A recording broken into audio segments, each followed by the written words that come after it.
you wanna bet that I can get you back inside your head before the summer ends and spread a little love. Just for a little fun, I'll make you come back to me before the rise of every sun. Baby, it's meant to be, I know you got a man, but he don't understand. You're gonna be a heartbreaker, you're such a love taker. So just suck me in and you can toss me like a cigarette, 'cause I just wanna be a bad habit, yeah.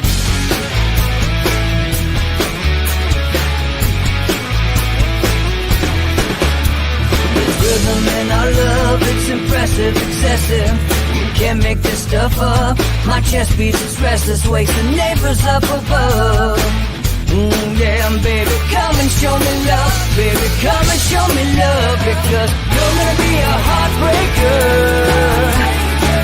You're such a love taker. So just suck me in and you can toss me like a cigarette, 'cause I just wanna be a bad habit, yeah.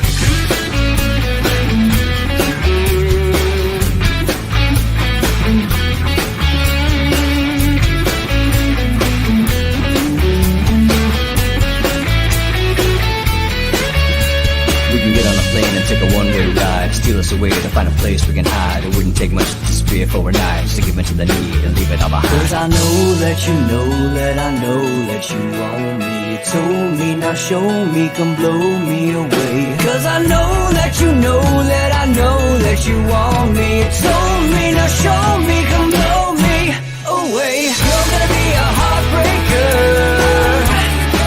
you're such a love taker. So just suck me in and you can toss me like a cigarette, 'cause I just wanna be a bad habit, yeah. You're gonna be a heartbreaker, you're such a love taker. So just suck me in and you can toss me like a cigarette, 'cause I just wanna be a bad habit, yeah. Suck me in and you can toss me like a cigarette, 'cause I just wanna be a bad habit, yeah.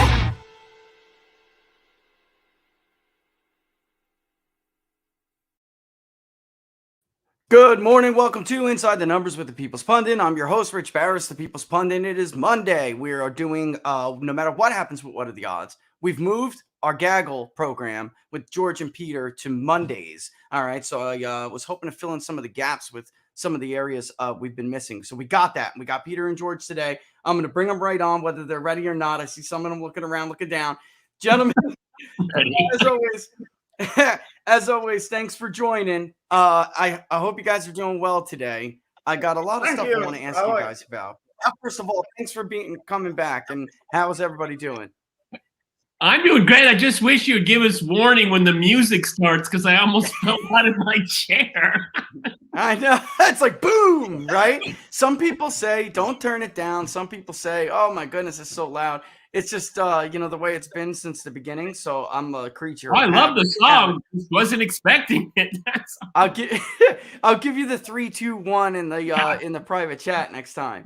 Look, I got to bring this up because I immediately thought of you guys, and there's a lot I want to talk about. I got the very different tone from the Biden administration on COVID yesterday. CDC director did not have a great Sunday, I'll tell you that, but very different tone. But the first thing I want to get into is that 2021, at the end of the year, there was all these different things like that completely changed narrative. Fauci's worried about mitigation, strict mitigation tactics. He's worried about society not being able to function with lockdowns, right? And one of the things that struck me, which you guys came to my mind, Natasha Bertrand and other journalists who they are intelligence assets who pretend they're journalists with sources. And I think people very much need to understand the difference. All right. An asset is when you're being played by a spook, by an intelligence community, an agency, an agent, whatever it is. You're their asset. They're getting something from you. You're being played by them. All right. And that's what Natasha Bertrand is. She's not a journalist. She's an asset. And they're filled in the Washington Post. They're filled in the New York Times, Politico, you name it. These are people who are copy and pasting as assets what they want the intelligence community wants them to show their readers. And all of a sudden, at the end of the year, guys, you know, it was all right not only to re-engage Russia, but under Donald Trump, the mere act of talking to a Russian, the mere act of appearing on RT was like, you were a traitor, right? And it was, of course, it's lunacy, but that's the way they behaved. That's the way they operated.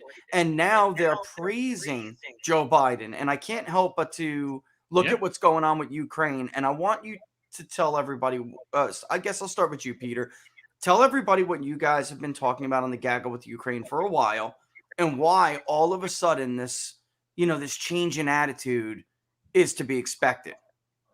Well, you know, I guess is what I'm saying. Help them understand how this reversal is possible. Well, George and I talked about it yesterday on the Gaggle, and remember, George and I said, you know, that Blinken and Sullivan, you know, they're warning that when the Russians say, when they have their conclusion, they draw their conclusions from don't listen to them. We'll speak for them ourselves. Okay. I mean, obviously, the way I look at it, and I think George agrees with me, is that the administration has painted itself into a corner. And so whatever outcome, I'm very pessimistic about any positive outcome, because what the administration is doing is it won't address the issues at hand. Russia presented 2 different documents that would become treaties publicly known about its attitude towards further NATO expansion and certain offensive missile systems that would be deployed in Europe close to its borders. Now, Blinken and Sullivan really don't want to talk about it. George and I did find a little bit of daylight between Blinken and Sullivan. Sullivan's kind of talking back a little bit, but for the most part, they're not good faith actors in addressing what's going on, right? I suppose, as we are speaking right now in Geneva. So the administration is not coming out with the clearest message, but what they're saying is that only believe us, don't believe the Russians, which is very different from what we had even during the Cold War. George, your thoughts on this? Yeah, George, go ahead. I mean, go ahead. You next. I mean, to answer the question you asked, I mean, why the change in the Biden administration? I think that they got very nervous because the Russians already have changed their tone from the tone they had for the past 20 years. You know, suddenly Russia now believes itself to be strong enough to resist a NATO expansion. You know, before the Russians would complain and would have no effect on anything. So there'd be 4 or 5 waves of NATO expansion, and each time Russia would complain, and NATO would say, "Well, we're not interested in what you have to say. You're not strong enough to exert your will." And then suddenly last year, they realized that now Russia is strong enough, and clearly Russia is now really determined to halt NATO expansion. I think that suddenly focused their attention that there may well be some form of Russian military intervention in Ukraine to head off NATO expansion. I think then they realized that they would look very stupid if this happened on their watch. So they want to now, stop that happening, but they've got themselves into a corner because they can't really now accept Russia's veto on any further NATO expansion. So what they're hoping for is just to keep talking and kicking the can down the road until the whole thing just goes away. They'll think, well, we'll make some concession about transparency, about mutual, confidence measures.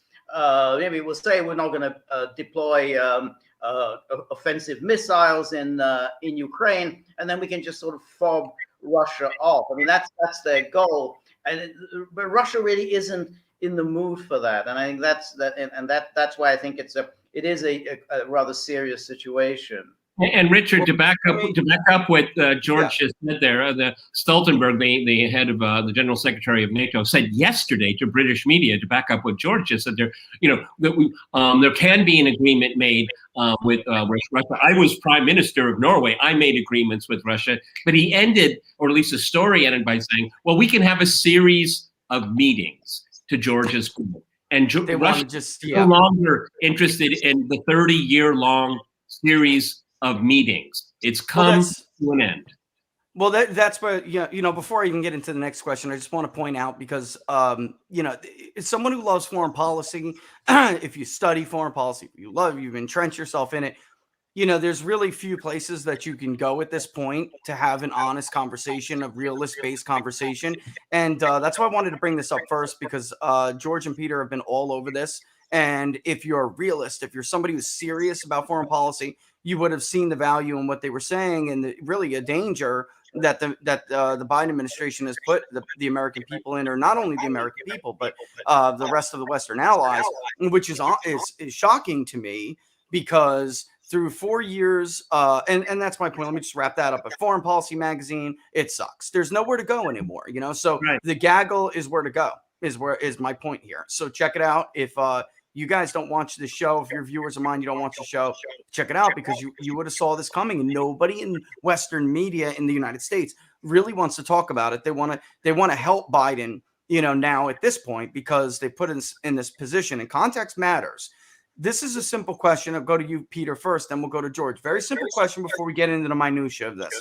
For 4 years, we were told Donald Trump was a Russian asset, a traitor who was weak on Putin. He was weak on Russia. He was Putin's puppet. Look at the last year of the Biden administration. Compare it to policy towards Russia under Donald Trump. And now we see this, very clearly, Putin, Russia in general, thinks, like you just said, the United States now is weaker under Biden. They feel more, I hate that emboldened word. I mean, it's such a stupid word. In the international state of anarchy, nations look for openings and exploitations, all right, to increase their relative power. It's not an emboldened feeling. I don't know that's the right word. They're just looking, they see an opportunity. They see a chance.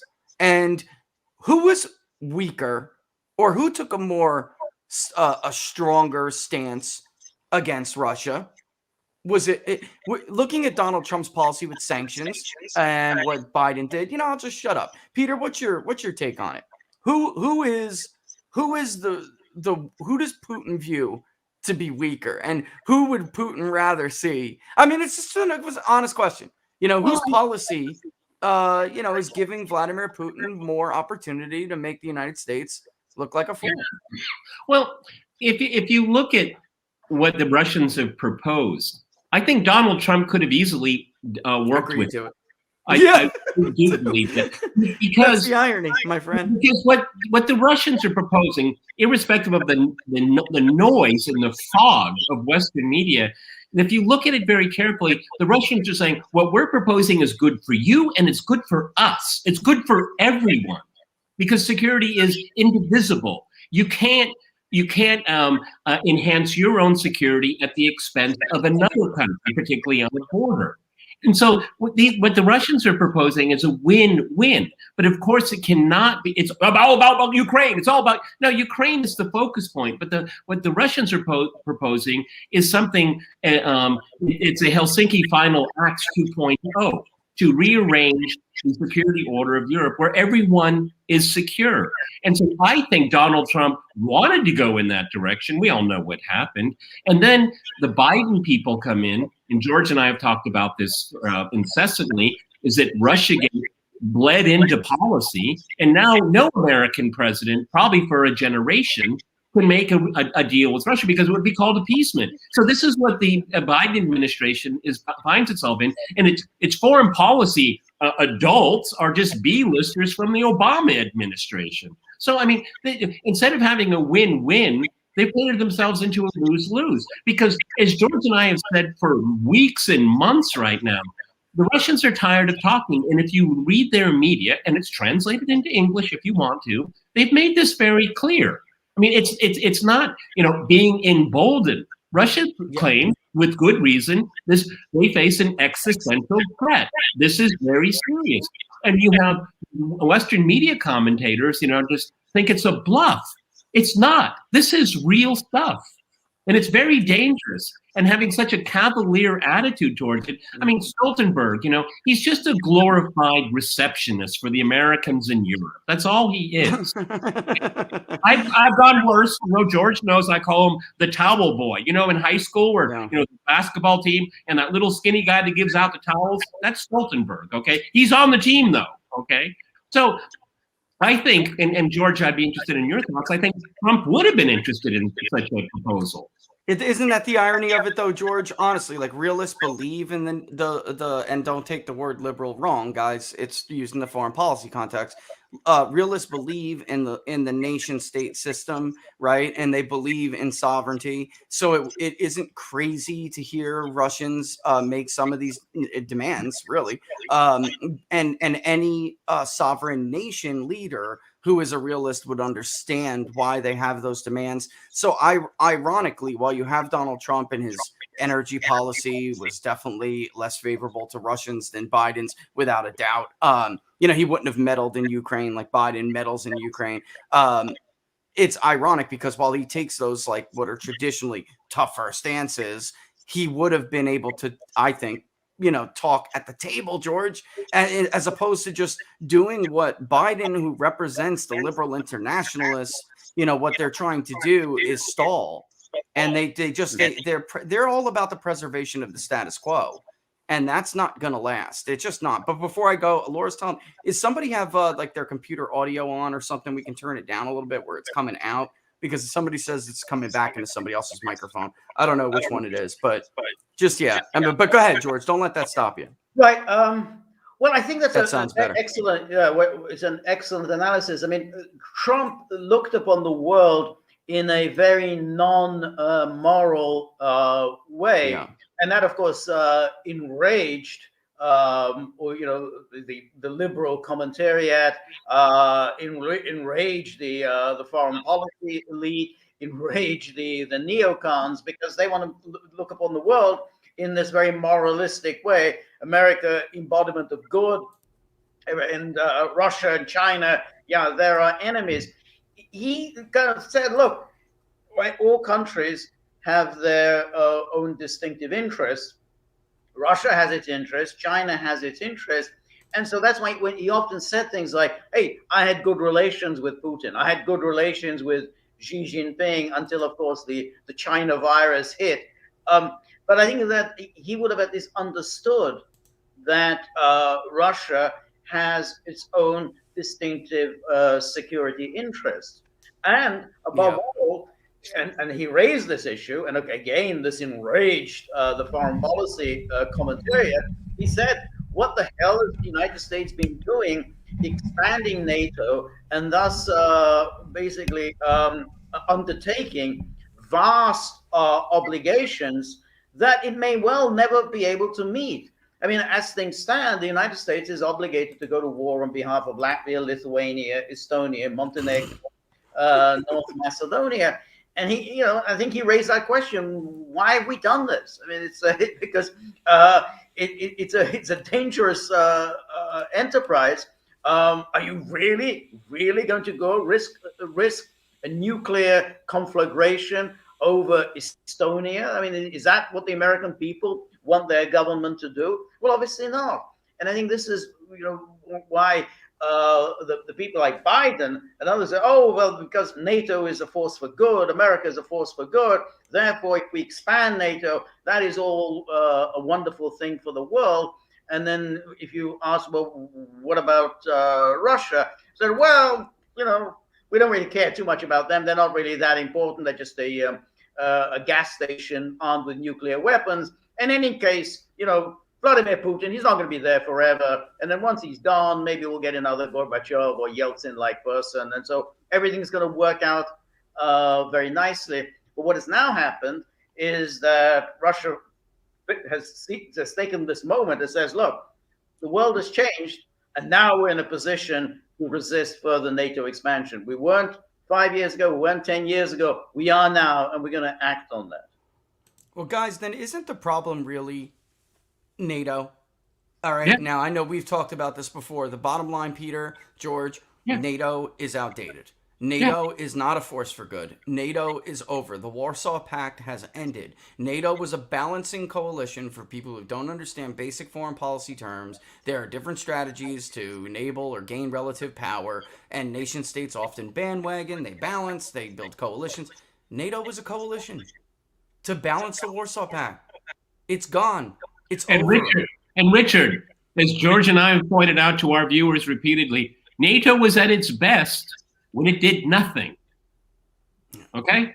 Yeah. And as George and I have told our viewers on the Gaggle, is that can anyone explain to me why a defensive alliance, so-called defensive alliance, needs to expand? Why? Because a defensive alliance is to protect the status quo. This is not what they're doing. And to top off this folly, this ridiculous charade, is that the European governments, NATO, and the United States said, but we won't actually fight for Ukraine. I mean, this tops off the folly of it all, okay? So, the way I have described it repeatedly, the more Ukraine relies upon its so-called Western friends, the smaller it gets. Right. After the illegal overthrow of the government, the democratic elected government in February 2014, they lost what's called the Donbass. They lost Crimea. So now NATO wants to pursue its expansionary policies into NATO. Well, Ukraine will get even smaller. Okay? So Ukraine, you have to ask me, I mean, are you acting as a rational actor? Because your so-called friends are not going to come to your aid. Yeah, I mean, and that really boils down to whether or not they are acting in the interest of the Ukrainian people. Oh, of course the fact of the matter is, I mean, they don't even have the support of many of the Ukrainian people who would not, ally themselves with Western Europeans so much as they would ally themselves with what did they call it back in the day? Like what Russia, eventually the USSR. Pan-Slavism. Pan-Slavism. Thank you. Mm. They really, that is not gone, guys. That feeling, that sentiment. Go, right. George. Go ahead. I think what you've just said, Rich, is very, very apt, because I was watching something on Fox News last week, and I heard that pompous buffoon Rick Hume pontificating away. And he was saying, well, if Russia invades Ukraine, the Ukrainians are going to fight like hell. Russia will probably win that war, but it'll be a very bloody conflict.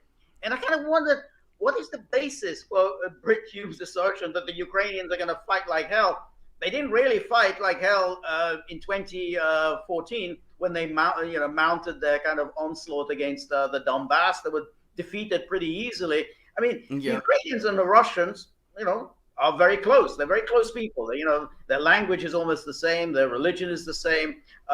They were one country for hundreds of years. And then, of course, they were one country in the days of the USSR.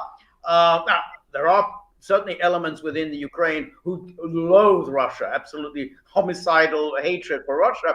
But to suggest that somehow the Ukrainians absolutely hate Russia and will fight to the last man against the Russians is nonsensical. And so, that's why when they cite various polls to say, well, 55% of the Ukrainian public now favors membership of NATO. Well, of course, that excludes all the people who are in the Donbass. And even that 55%, I don't actually believe. And even if it were true, 55%, that's not very impressive. I mean, if you're going to try and make a major policy shift, getting them into NATO, and you all you got to say is, well, 55% of the public is in favor of it. That's not an impressive number. And George, I would like to have Richard conduct that. I was just going to say, I would personally love to do that. I really would, because I found, and this is true of a lot of places in Eastern Europe, you have very much the same kind of response biases that you have in the United States, where you'll have no problem reaching more urban, respondents, but those rural areas in, in Russia, in Ukraine, and in other Eastern European countries, you think you have a problem reaching rural American voters. I mean, there's some people out there that are very difficult to reach, but also I mean, 55% is a majority within a sampling era. If you're going to try to change the identity, the national identity of a nation state, you damn well better make sure that you're looking at a super majority of people who agree. Otherwise, it's going to be constant, opinion swing. So even if we take that 55 at face value, you can easily see a 6-point swing over a year or 2 years, or not even. And a single event could swing 6 points. So I think that is that's as a public opinion guy, it's just that's laughable. And I bet you, like to your point, I don't even put that much stock in it, guys. That country would be incredibly easy to screw up in. It would. Richard, it's really important for our viewers to understand is that Ukraine is a foreign policy object for Western elite because it is directed against Russia. It's not about Ukraine. However, if you go from the Russian side, Ukraine is a domestic issue, and it's a very important domestic issue because before all of this started in 2014, it was a porous border. People crossed into Russia, Ukraine, back and forth. Maybe you lived in one and you worked in the other. You crossed every single day. There are tens of millions of people in Russia proper that have relatives in eastern Ukraine. So you have to understand how it's framed. George and I have pointed out to our viewers a number of times is that in 2014, 2015, the West was saying Russia is meddling too much in Ukraine. And Russians were complaining about Putin not doing enough for their brethren in Ukraine. See, it's the way it's all being framed here. Ukraine is a foreign policy object. It's a toy to play with. But for on this side of the pond, it's looked upon in a very different way. Yeah, no, go ahead, George. No, go ahead. Yeah, that's a very good point. That the criticism that Putin receives back home is that he's not doing enough. I mean, so you actually you can watch some of these shows on Russian TV, and people are absolutely furious that Russia's being passive. Russia's far too passive and not doing enough to help its nationals. In fact, accepting the Western narrative that if you help your co-nationals, you're interfering in the affairs of a sovereign country. But of course, the United States doesn't adhere to that. The United States invaded Grenada on the basis that Americans were in danger in Grenada. But of course, Russia is not permitted to use its forces to help its own co-nationals. Of course, and we get the situation now whereby Stoltenberg and of course Blink and all the rest of them, they're all about, well, whatever military alliance you join, that's the sovereign decision of a nation. That's a sovereign decision. No one has any right to have any say in the matter. But of course, these were the same people who were denying sovereign rights in the name of responsibility to protect. That's right. You can intervene in other countries if you don't think this government is behaving in the way that we deem appropriate. So that's right. So for the sovereignty is limited, but suddenly they become the champions of national sovereignty. But again, even the responsibility to protect doesn't apply to Russia, because Russia could say, hey, it was our responsibility to protect the South Ossetians in 2008 when they were set upon by Saakashvili's government in Tbilisi. But that was a Russian invasion. So all of these arguments like sudden sovereignty, it's all just smacks of profound dishonesty.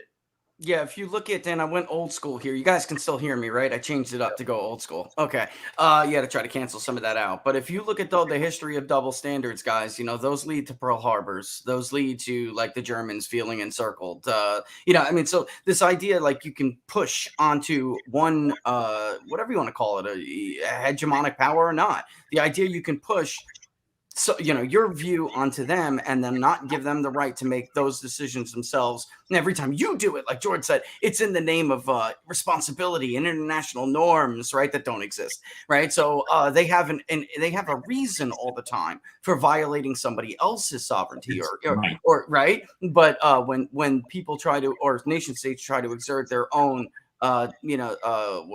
sovereignty, and make a decision themselves, then they get stopped. They get rebuffed by these people who have like a moral superiority, which is really what it comes down to. They're using some ridiculous and fictitious moral superiority to allow themselves to have better standards than others, and that's that leads to conflict. Well, I mean, the interesting thing is that again, the propaganda is just nonstop.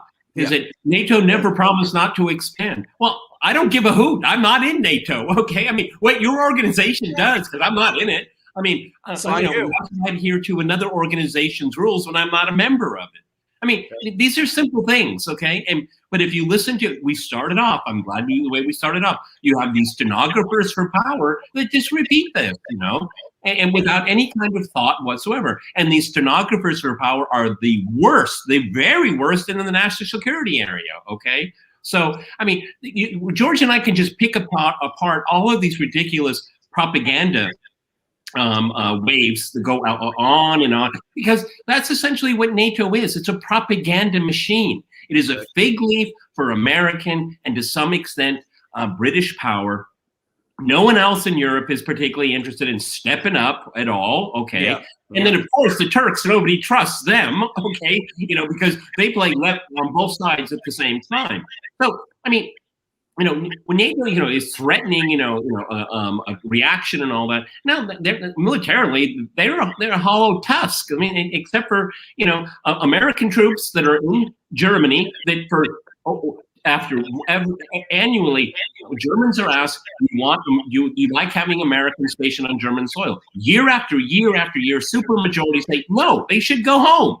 Okay, they should go home. So again, the sovereign choice. What is the sovereign choice of the people? Okay, and George and I have cataloged, elite capture. It's always elite capture in these NATO countries, and they're just they're little mini megaphones to press the message coming out of the Washington foreign policy elite. So I think also all three of us should talk about what happens. What's the worst case scenario? What do you think, George? Yeah, George, what is the worst case scenario here? Exactly.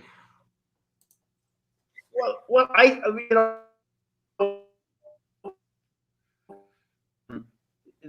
oh, it's glitching in and out a little bit.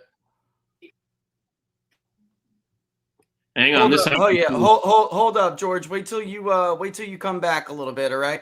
Here, you take it over, Peter. What is the worst case scenario until George comes back? I can see when he comes back. Okay, it's not really talked about because it's the situation that we all want to avoid.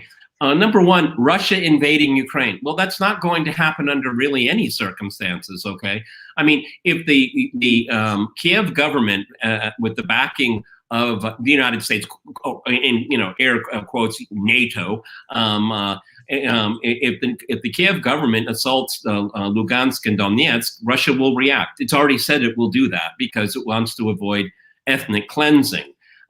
Russia will react. So, but what needs to be understood here is that Russia's not interested in land capture. Okay, what it's most interested in is making sure that weapon systems that are of offensive nature or defensive, because you can turn any defensive weapon into an offensive weapon. No kidding. To make sure that those kind of installations are not put close to Russia's border. So, I mean, I have said on the Gaggle for weeks now, this is the Cuban Missile Crisis in reverse, okay? So, Kennedy told Khrushchev, you got to take the missiles out. And Khrushchev would say, but Cuba is a sovereign country. It's making its sovereign choice, and it can be in any alliance it wants. This sounds very familiar here. And Kennedy said, if you don't take them out, we will. Yeah. Okay. Yeah, that's interesting. The Cuban Missile Crisis in reverse. Or from the other perspective across the pond, right? I mean, that is a good way to look at it. I didn't think I heard you say that, so I didn't look at it until you just mentioned that right now. But that is exactly what it is. Because it's not aggrandizement, it's not occupation, it's not annexation, and none of these things are on the table. Look, if Russia had, because the people of the Donbass were begging the Russians to take them in, okay? Yeah. And the Russians said, no, we're not interested in acquiring territory, okay? We want peace and stability with our neighbor. Now, what can you do for me? What can you do for us? And since the Kiev government has killed 14,000 of its own citizens, the Russians don't trust the Kiev government. I wouldn't either. Okay, I mean the blockade since 2014. They're denied pensions. They're denied legal documents. They're denied any kind of trade with the rest of Ukraine. They're technically still in Ukraine. So, I mean, the Russians have had to pick up the slack because the vast majority of those people are ethnic Russians. And because there is this blockade, political document blockade, they've all taken Russian passports. Now they're Russian citizens. So the Russian government feels that it obviously has a legal obligation to protect its own people. All of this could have been avoided. All of this could have been avoided. What a mess. What a mess. And so what I'm saying is that it's not to acquire land. No, what does it mean to acquire safety? Now that's a different question because as I've pointed out a number of times on the Gaggle. Well, let me just interrupt you real quick in case George can hear us. Just try to reconnect, George. I tried to add him, and when I added him, it dropped him again. I just want him to know. Try to reconnect if you can hear me, George. He'll do it. He'll do it. He'll do it. It's happened to us before. Yeah. Hey, folks, this is what happens live across the world, kind of streaming. It happens. Go ahead. Well, what happened was in August 2008, when Saakashvili's forces invaded South Ossetia. South Ossetia was technically still part of Georgia, but because of the first regime with in the post Soviet era run by a guy named Gamsa Korya, he was a rabid Georgian nationalist, and there were South Ossetians are more akin to being Russian than being Georgian. Right. And so there was a conflict. Then it became frozen. Russian peacekeepers came in to keep everybody apart. Then Saakashvili, foolishly thinking he had the backing of the U.S., not nudge, nod, nod from Ukraine, Rice, and he invaded. And so what the Russians did, they pushed in, and they pushed way beyond South Ossetia and went all the way down to the city called Gori. Now, why would they do that? They stopped there and they returned. Why did they go back home? Why didn't they take Tbilisi? They could have. They could have taken it in a weekend. No, what they did was destroy NSA infrastructure that had been built into Georgia to spy, okay? And so, and I've been told by people who are in the know that was about $1 billion worth was just utterly devastated. And the Russians thought, well, we're done. And they moved right back up. Now there's a border, I forgot, it's a few miles border buffer zone. And, saying, you're not going to trouble these people again, okay? So, that is something that is, it's resolved. I mean, the Georgians obviously don't like it. The Americans, the patrons of the Georgians don't like it. But it's damn bad. And it's over. We can see this again with Ukraine. I keep telling people, the more the West helps Ukraine, it gets smaller and smaller it gets. Well, George, Peter, I would, George pops on. I'm going to ask him his opinion on this because he said something like this last month, which is you got to kind of admire it a little bit, Peter. You have to admire it. You have to admire how Putin operates because you have Ukraine unable to learn from Georgia. You have Biden unable to learn from Bush, and it's just like the West unable to learn from their Trump. own mistakes, right? Or learn from Trump. Because anything he did really was viewed as blasphemous. So you even when he was right, you can't take those lessons and move on. It's like a sin in the foreign policy establishment, or DC establishment.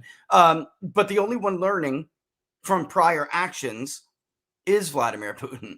He's the only one who seems, maybe he's got the freedom other leaders don't have. I don't really buy that argument. You know what it is? He doesn't have a dogma. He's not dogmatic. What he sees he sees threats. Look, it's not structural. Okay, NATO is a defensive alliance. Well, ask the people of the former Yugoslavia. Come on, ask the people of Afghanistan. Ask the people of Libya. Okay, this is a charade. I mean, this is utterly ridiculous. Okay, I mean, let's. I hope we got George back. There he is. Me too, because I want to get his take on. We were talking about what happened with Georgia, George. But what is this? You have Biden unable to learn from Bush. You got Ukraine unable to learn from Georgia, and look what happened in Georgia, which Peter just went over.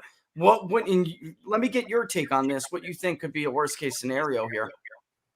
Well, I think that nothing much is going to happen this week. And I think it's noticeable that the Russian media aren't really covering the Geneva meeting in any great detail. They're much more preoccupied with Kazakhstan. So if you look at the TASS and the wire service, you know, what stories are they featuring? It's all Kazakhstan all the time. So they're obviously, Russians aren't expecting any breakthroughs in Geneva and then subsequently in Brussels and Vienna, which means that I think the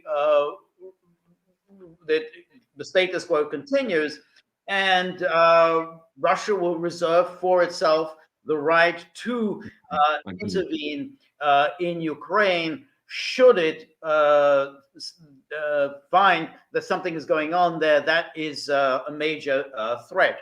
I mean, I think that the most likely scenario is if Kiev launches some kind of an offensive against the Donbass. I think that would certainly bring in the Russians because they're not going to allow their own nationals to defeat. Yeah, what about midterm though, George? What do you think, like midterm to long term consequences, the most final? And I think, well, again, you know, it's hard to know to what extent. The military is actually under civilian control. I mean, we have, you know, the U.S. military going off doing its own kind of thing. So, you know, they take risks in the Taiwan Strait. They take risks in the Black Sea without actually getting a nod from their civilian leaders. So, you know, it's hard to, you know, there could be some situation in which the U.S. military does something really crazy, gets itself involved in fighting or deploys some kinds of missiles close to the border with Russia. And then Russia just simply takes unilateral action and takes it out. Because I think that the U.S. military is out of control, and they could well do something utterly reckless that Russia would say, this is an existential threat for us. We are taking unilateral military action to take it out. Anybody who disputes that, by the way, what George just said, go ask Joe Kent whether the U.S. military is under civilian control. His wife is dead because they didn't listen to the commander-in-chief. All right. Donald Trump at the time. So, I mean, they were out there doing their own thing in Syria against the wishes of the American people, against the command of the commander-in-chief. And, you know, he'll tell you firsthand he'd have his wife right now if they weren't out of control. Well, they're and also criminally out of control. We have Milley, you know, thoroughly modern Milley, you know, with his little antics, calling his Chinese counterpart in the waning days of the Trump administration. What the hell he was doing is anyone's guess. But why do I bring that up?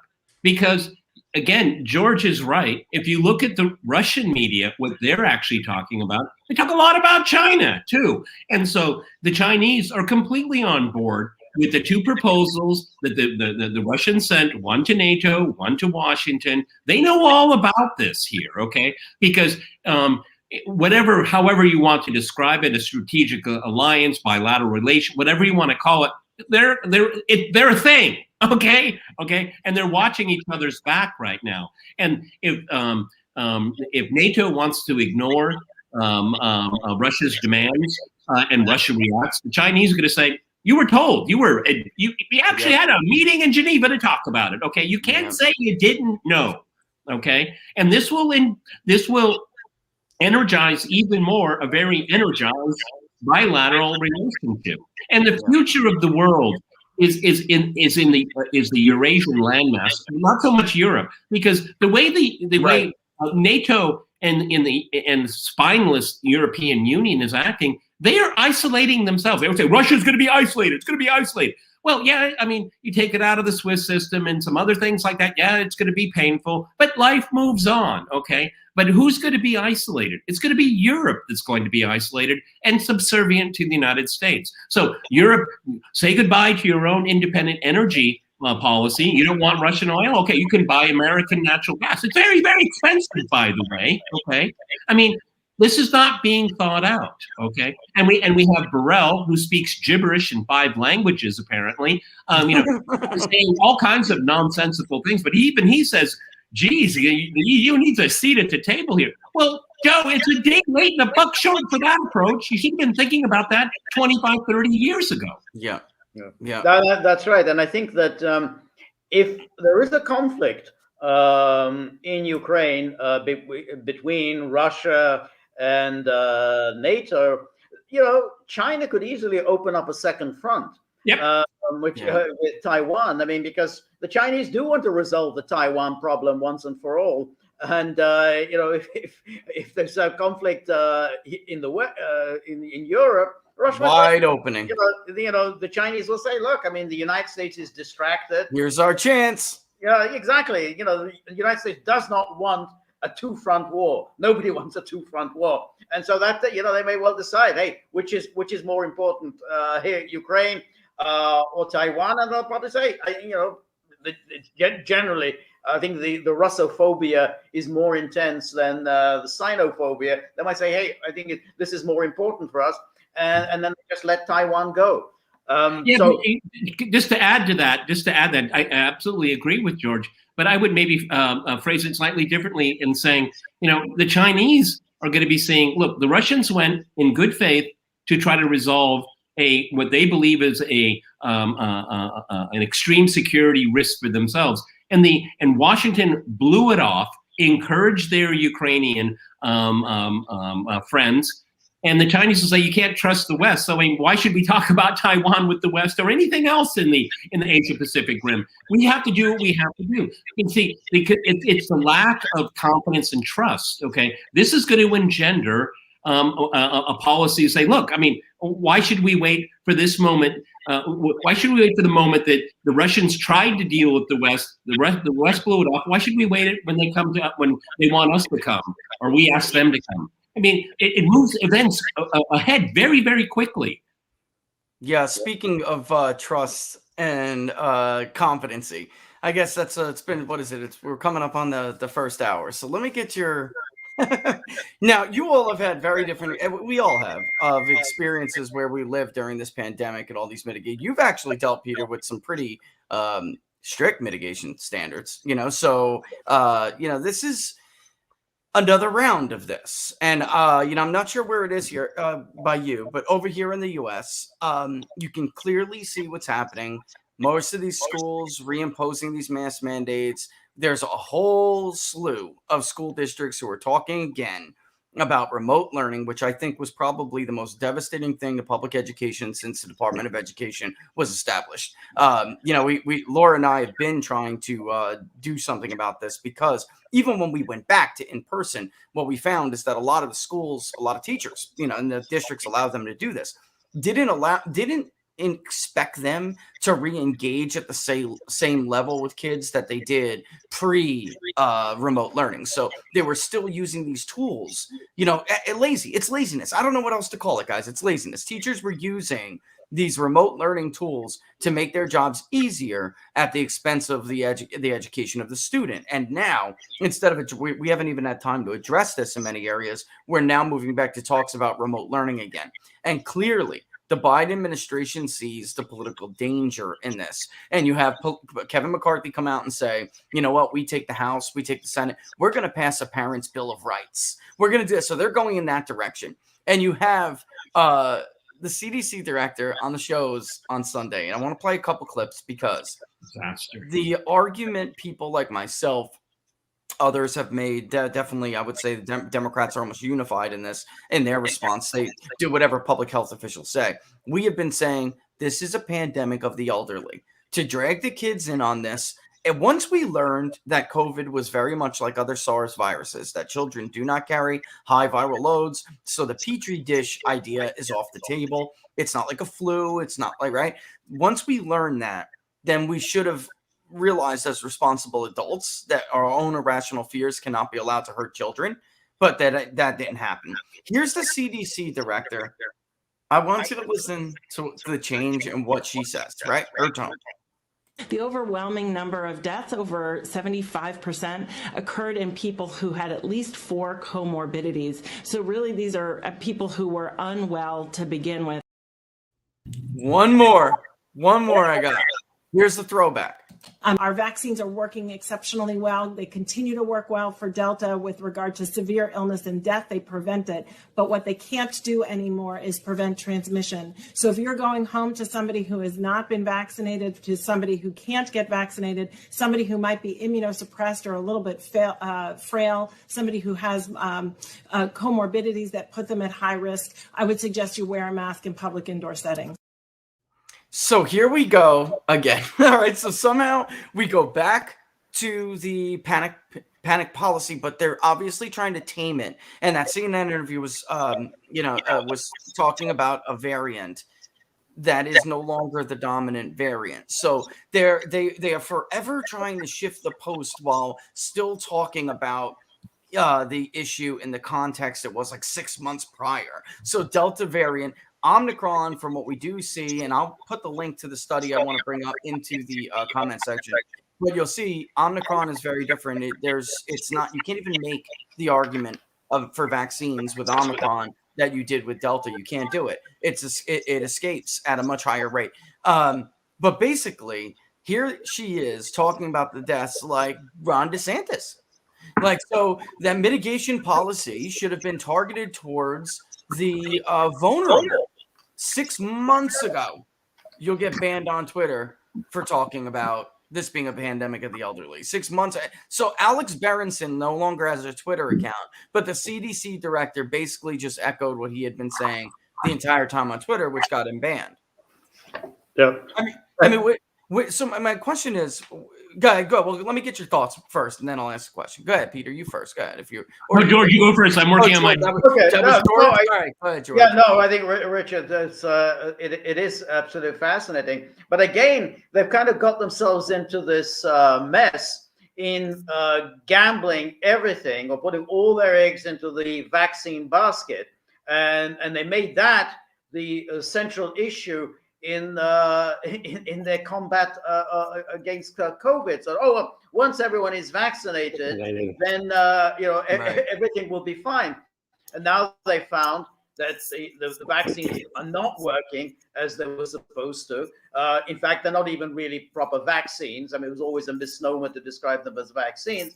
And so they're kind of stuck. They're still demonizing the unvaccinated, even though it's clear from what we're learning is that those who have already had COVID, they have those with the natural immunity have at least, if not better, immunity against getting reinfected than those who have had the vaccine. In fact, maybe that the people who've had the vaccine are more prone to get the Omicron than the unvaccinated. So now they're stuck with this. They've ignored the natural immunity. They've ignored the therapeutics, and they're still trying to demonize the unvaccinated, and they're stuck with this policy because basically the virus isn't going away. But it is getting milder. But they're not able to get out of this trap, and so they're not able to acknowledge that this is now just a mild virus that we've lived through forever. Every winter, we get the flu. That's it. But they're not really able to accept that. I just put that study in the comment section for people who wanted to read it. And, it goes to what George was just saying before I let Peter run here. Increase in COVID-19 unrelated to levels of vaccinations across 68 countries, 2,947 counties in the United States. Gentlemen, they looked at 70 countries and they looked at thousands of counties in the United States. And you know what I always hear from these idiots, Peter? Oh, it's not peer reviewed. At this point, I'm so disgusted with the peer review conclusions. Yep. Because it's money. You get this has always been the problem for me, Peter. Both sides of this argument have been driven by fear and then other forces. But the difference is one is driven by fear of a that's rational, which is that there is a rational case to make that if you just submit to governments like this over this kind of an issue, they can force you to put whatever in your body. They can force you to give up commerce. These are rational fears. The fears that children were going to be super spreaders and we need to mask up is an irrational fear. So there's a difference. And then one side has all the money, Peter. One side has all the money and has all the incentive with that money and with professional, with monetary, down the line. The incentive is to lie. The incentive is to push the people who are supposed pushers of misinformation, the Alex Berensons, right? I just brought him up before. What incentive did he have? What incentive did Dr. Robert Malone have to push misinformation? They had every incentive to just go with the crowd. They had every incentive to tell people what Dr. Fauci is saying is true, which, by the way, I have a clip I'm going to play of him in a bit. It sounds very different. I played it on another show, but I want to play it for you guys as well. But first and foremost, Peter, address that first, because this is what people really... Go ahead.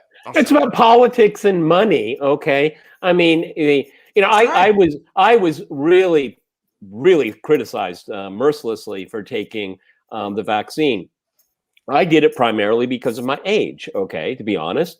And but I made it very clear to everyone that I didn't take any American big pharma, okay, because they're not in the business of health. They're in the business of sickness, okay, right, and perpetuating sickness. And so I took the Sputnik V. They have no commercial monetary interest in making it available to the Russian public and the world at large, okay? And just to point out here, the Sputnik vaccine was so demonized, I mean, and because, somebody else, that's denying us market share and things like that. And another thing is something that George and I talk about is that this Omicron thing, it just isn't strong enough to get us to the midterms, okay? Damn it, okay? So we got to flood the zone again with fear and confusion. And that's what, you could ever read not that you ever did, but would you read the Lancet now? I mean, when a hit piece was put right in there, okay? And the most prestigious medical journal in the world, and it ended up being Agitprop. I mean, that is where these people have taken us. Very disappointing. And this is what I'm talking about when I bring up like the perversion of science and data, which we did an entire episode on. It's like first, it hits political polling and, the environmental issue, but economic, sadly, economic news, economic journalism. And there's now public health was among, I think, the last trusted area, even though I don't think it warranted that trust. I am old enough to remember white lab coats telling us Oxycontin was perfectly safe. I mean, I'm old enough to remember that, all right? I'm old enough to remember swine flu vaccines that went bad.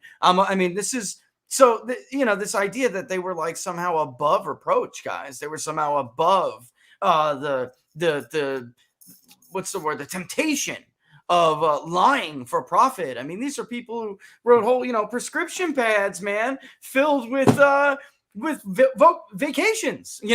They were writing, prescriptions for medicines based on who was going to pay for their next cruise, or who was going to pay for their next Christmas on the beach trip. I mean, this is a load of crap. But at this point, the journals speak, George.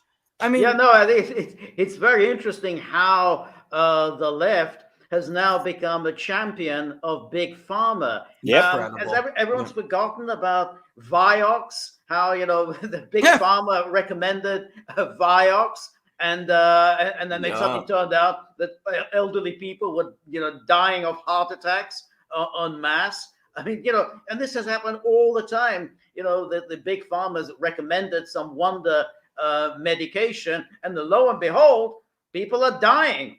So and the idea of now you're suddenly championing them, and so get a booster, another boost. And you think, well, the fact that you have to keep doing these boosts is a good indication that these vaccines are not working. They're not working. I mean, if you have to do one every month, they're obviously not doing the job.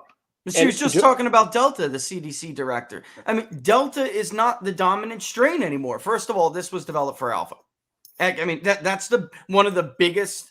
I don't think it's not a lie. It's just an omission, right? So it's just an omission that this was. I mean, people we spoke to at Pfizer, they were way ahead of the game on everybody else. this wasn't a secret, guys. So they told everybody right off the bat, we don't develop these vaccines for these kinds of viruses because, as soon as we make one for alpha, there'll be another strain. There'll be this. And by the way, vaccination immunity can promote the development of those strains, those different variants. This wasn't a secret. So, it's one of the biggest dishonest elements to this whole conversation, which is that somehow we were shocked by it's not working with this variant. It doesn't really work with that one. And so she wants to still talk about Delta, where there is evidence that it does reduce disease, instead of Omicron, where there isn't. Yeah, there isn't. I'm sorry to say, which is, by the way, why they got rid of Malone. That's really why they got rid of Malone, because Malone is like, this is it. This is the variant. This is the one. Yeah. And they were like, get rid of him. Get him off. And they did.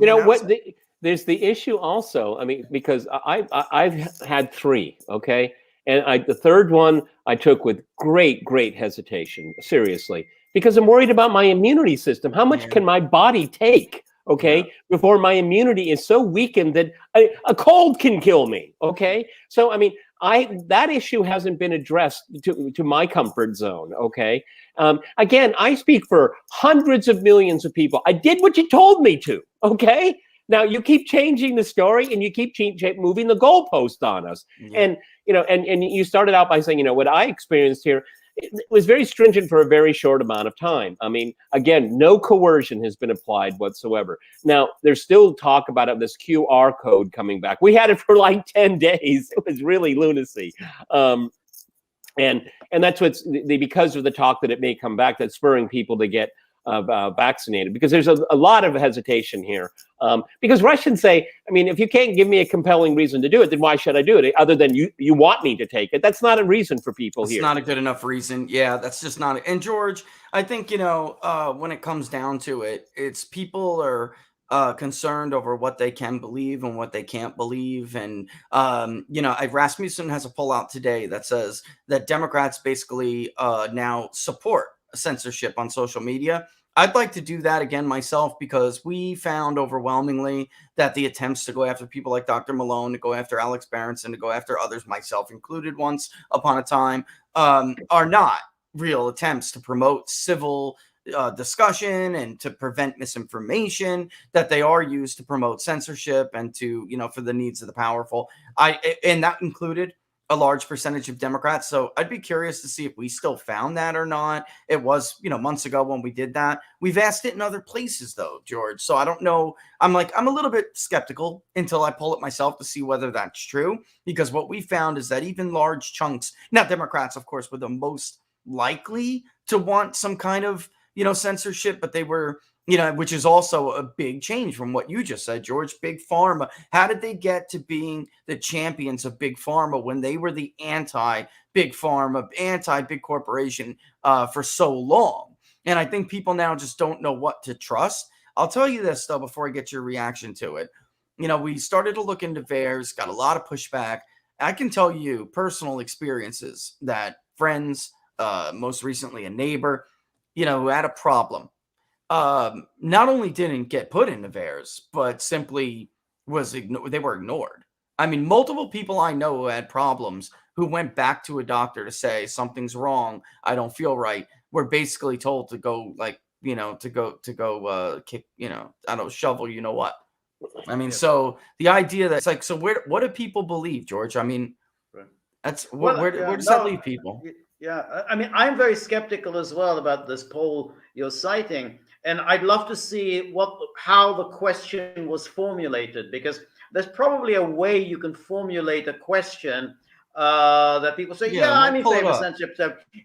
If the misinformation is leading to people taking a wrong medical decision, would you be in favor of curtailing misinformation? I mean, if you formulate it in that way, you say, hey, people want censorship. But I'm very skeptical of the idea that people favor censorship. But what the effect of censorship has been is that people are very ill-informed about this virus. And we saw this manifestation in that Supreme Court hearing last week, when we had at least 2 of the Supreme Court justices Sotomayor and Breyer, who were amazingly ill-informed about the virus. And then you have to wonder, well, why were they, very educated people, obviously very intelligent people, people who you would expect would be reading extensively a wide variety of material,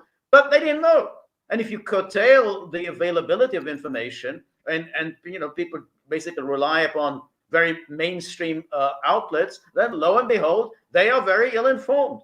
And if Sotomayor and Breyer don't know the basics of COVID, can you imagine the rest? I mean, people who don't read as much, who are not as educated, who are not as intelligent. So it has a purpose when it's censorship. Censorship means people don't really know, they're informed. They don't know about Berenson. They don't know about Malone. They don't know about Robert F. Kennedy. They don't know all about Joe Rogan and the rest. So, that's the purpose of censorship. Information is no longer available.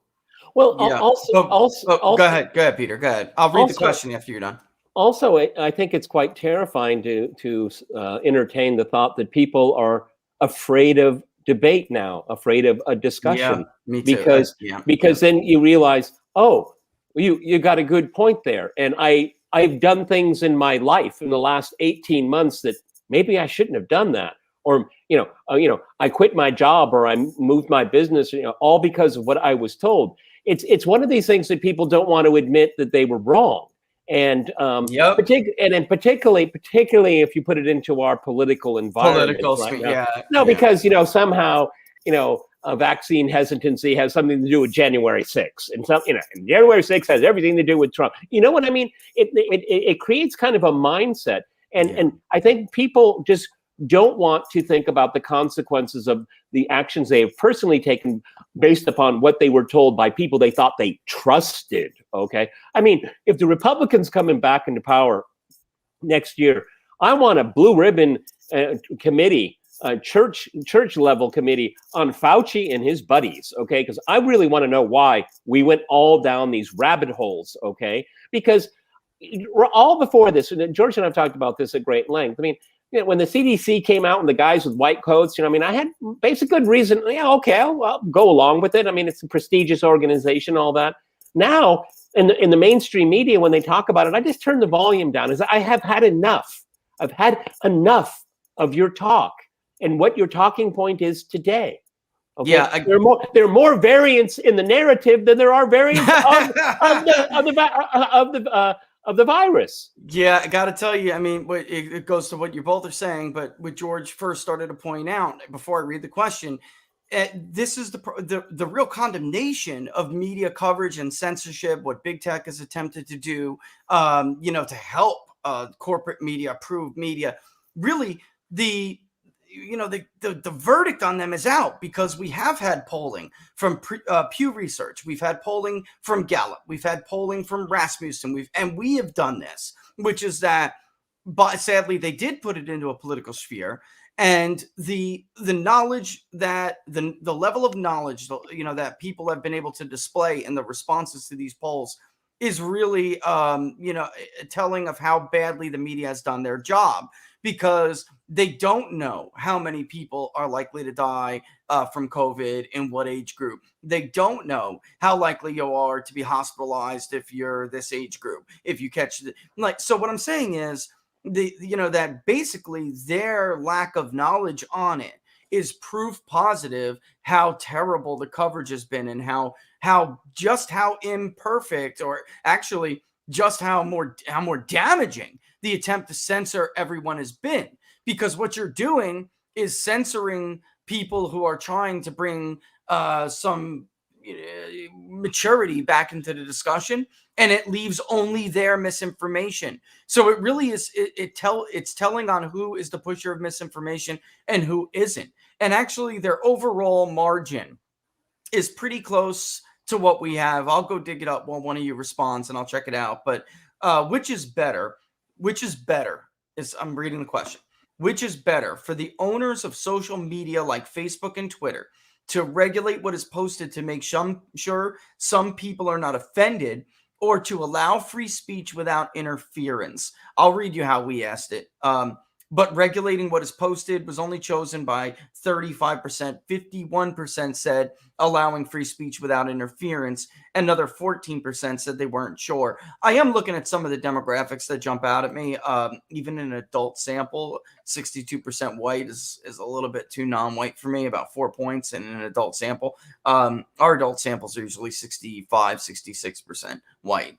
So that's one thing right off the bat. And then it is D+7 as an adult sample. I guess you could say that, I guess that's not what really the racial demographic is what jumps out at me.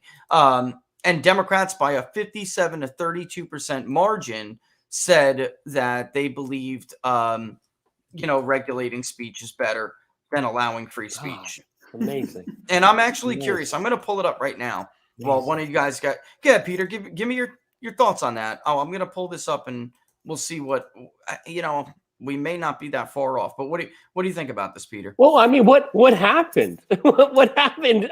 I mean, in a very short amount of time, the left, they're the ones that were always the champions of free speech. The American Civil Liberties Union. I mean, in defending some of the most odious people in the country, and now we have just just giving a full-throated support of corporate America. I mean, I'm really at a loss on how this has all happened, and also kind of just at our very core, maybe except for the last few years. I mean, freedom of expression is kind of our calling card, and then see so many people because of this constructed and very real, but it's a constructed medical crisis that people are willing to abdicate their belief and hopeful attitude towards what really is at the very core of who we are.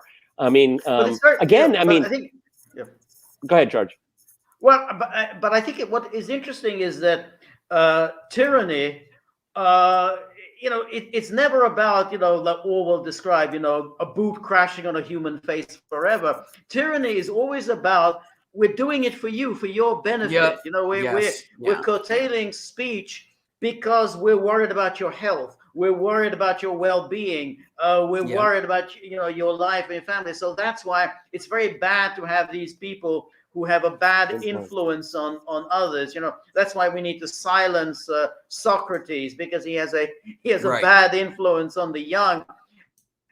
Because that's always the case with the church, obviously, with silencing, Galileo and so on. So this is of a piece with a very paternalistic view of the world. What we have to protect. I mean, if you look at Biden, Biden has a kind of obviously a rather nasty, menacing side to it, but he obviously thinks the vast majority of the people are really stupid. And they obviously don't know. They don't know what's good for them, and then it's up to us, enlightened people, to show them the way. And we can't just simply let them look for information. We can't let them decide for themselves what they think. It's up to us to do it for them. I mean, it comes from an extreme arrogance, but of course, elites have always been very arrogant. They've always been that way, right? Yeah. and George, what's next is, and George and I have talked about this on the Gaggle, the environment crisis is next. Yeah, okay. Yeah. Okay. Well, they kicked into gear just this morning again. They started to do this again. This is how we asked it. This goes back though, and interesting. I'll pull up another one because he gave me the permission to share it. We've been doing a bunch of district-wide polling, and the client actually gave me permission to share this publicly. So I have, but not that end of the survey. So I could actually show you where, because my point being is this is early summer. So it was June 4th to June 7th when we asked this question. So the district survey I'm going to show after this was just last week. So it was much more relevant. And by the way, much more liberal than the nation overall. So interesting to show those results. But we said it like this, guys. Given everything you might have heard about political correctness, social media bans, and cancel culture, which would you say comes closer to your views? And then the first choice is they are too often used to crush dissenting views and represent a grave threat to free speech rights. The second choice is they are used largely to ensure a civil society and free speech should be limited if it hurts someone's feelings. And then unsure, of course, we gave as well. And we wanted them to pick which one came closer to their views. We actually are a lot less bullish on people's, or Democrats in particular, their desire to see people censored, because we found overall about 56% said they are used to, not for a civil society, they're used to crush dissenting views, and they represent a threat to free speech. Only 23% said that they were used to ensure a civil society and that free speech should be limited if it hurts someone's feelings. And Democrats were actually pretty close, 41-35. So, I mean, a lot closer than what Rasmussen had. I mean, so Republicans way out there. I mean, not way out there, way overwhelmingly oppose censorship, as do independents, by the way. And in the Rasmussen survey, others, non-affiliated voters chose allowing free speech 54-26. We found it 51-21. So very, very, very similar. Very similar. We're also, though, not an adult sample. So this was a registered voter survey. It's not an adult sample. It was D+4, I think, or D+3. Whereas the adult sample Rasmussen has D+7. Right. Rich, I mean, do you think that's because Democrats don't really believe they can win elections unless they censor speech, unless they control the source of information, that they just don't have any real ability to win elections? Let me add to that. George is absolutely right, but I would just say Democratic elites. That's what I would say. Yeah. I think that there's and most assuredly, it's the more elite, side of the party. But we've asked questions like, do you think Joe Biden won your state legitimately in a state like Georgia, for instance? And if you're like a rich, educated, Democrat in the ATL suburbs, you don't think Joe Biden won either, really. I mean, 30-something% of Democrats told us they didn't believe Joe Biden won that state. But here's the thing. They don't care.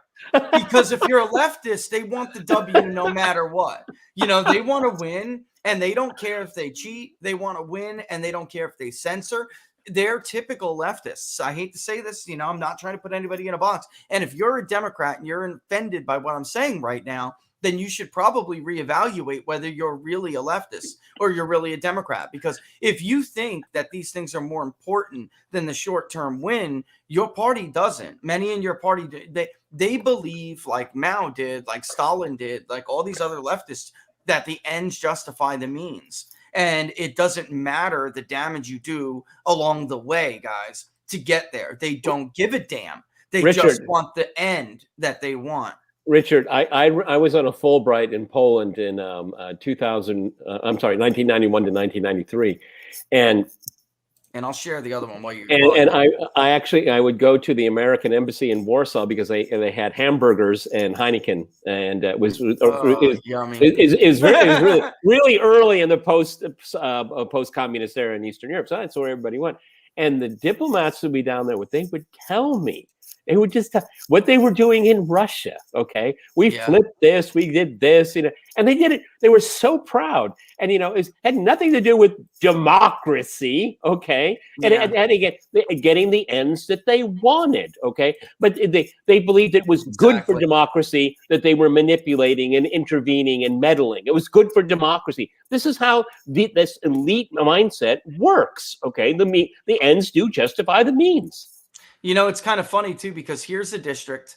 This district is the proposed final iteration for what will be California 13. All right. Talk about raw power politics, man. Democrats in California went to the wall to get rid of Nunes, and they all the prior iterations that they had done before got thrown out, and the very finals were basically crafted by special interest groups and establishment politicians. So this idea that there will be an independent commission is a load of crap. They field phone calls from LGBTQ, RSTU, VW, X, Y, and Z groups, and they field phone calls from establishment politicians who have power.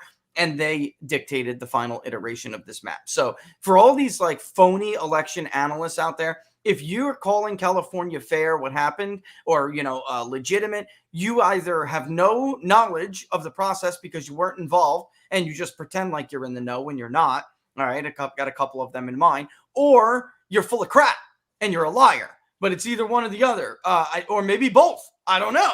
But, the bottom line is this district turned out to be almost 54% Hispanic. And this poll, that's what this poll is. Whites are only about 32%. So it's amazing to me that, and it's it's D plus 10, this sample. And yet we still found 52 to 20 people opposed censorship. Independents, 57 to 18.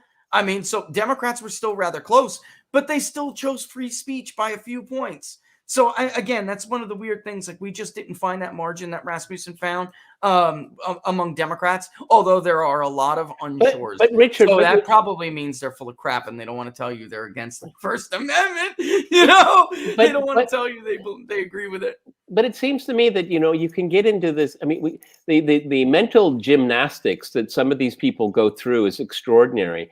That they may not be actually.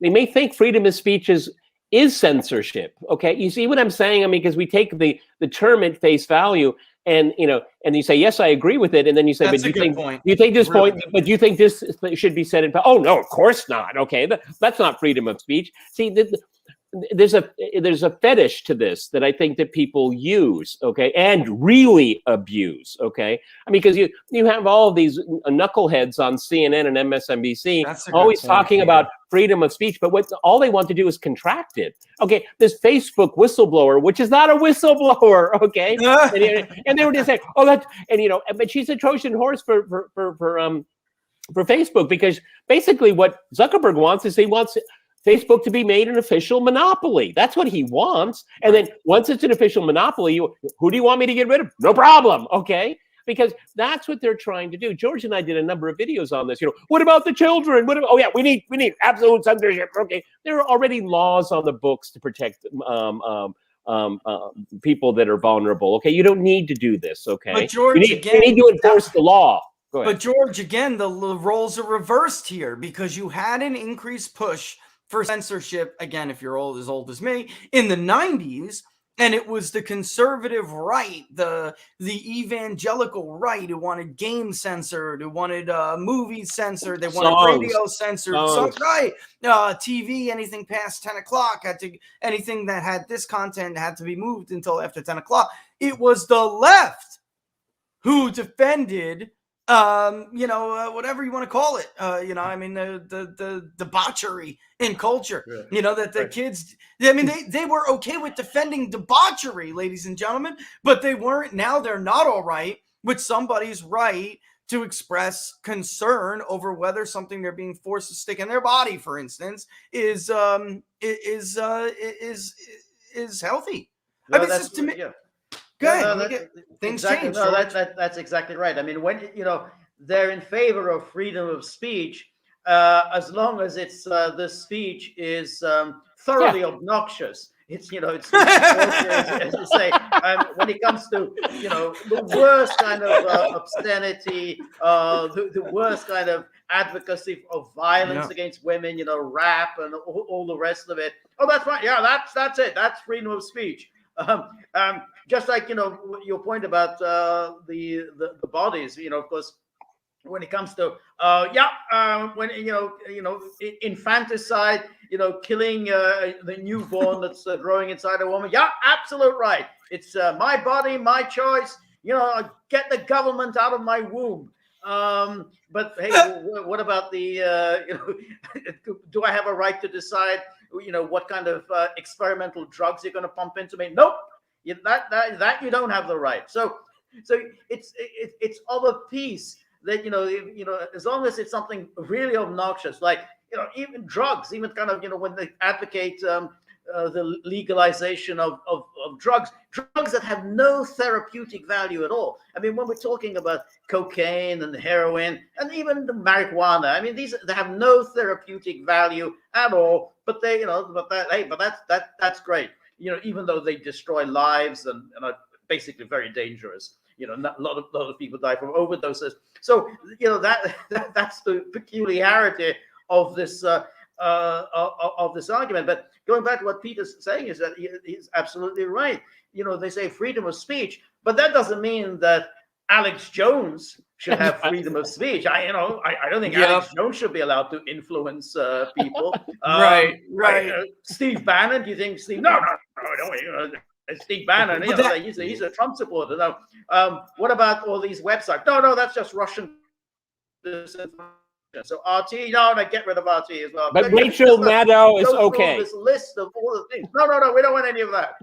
Rachel Maddow is okay. Yeah, well, that's right. But Peter, Oh, go ahead, George. Finish your thought. I'll say. Finish. No, that's just basically it. So there's a profound insincerity in when they use these slogans. Just as, and this is something we can also talk about. When they talk about voter integrity or voter suppression, they actually don't mean that. I mean, last week there was an article, I think it was in The Hill, in which it was advocating all these congressmen who would not be able to run for office, and they said this was being advocated by pro-democracy activists. So already, like, the Hill has got the language.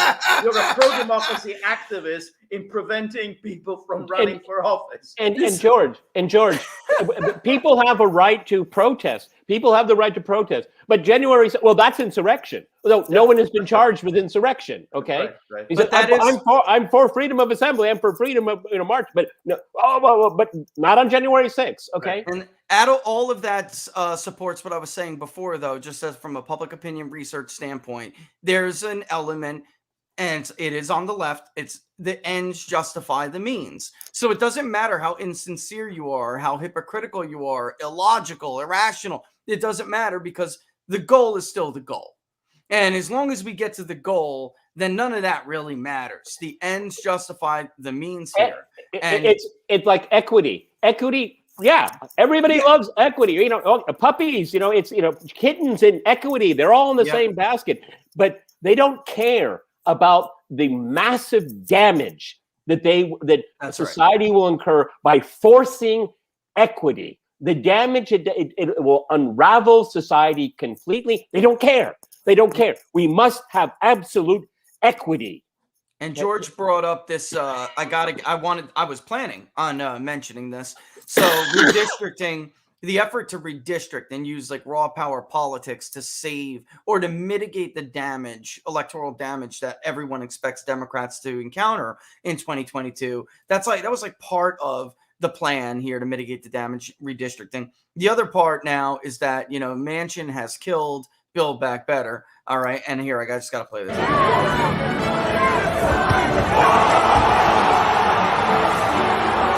Don't get me for violence. Watch.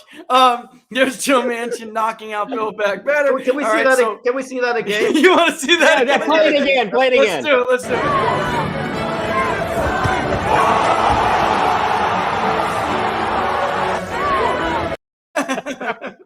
All right, so there's that, and so now that they did that, and now that Manchin's on, they're gonna table that puppy, and we're gonna move back again.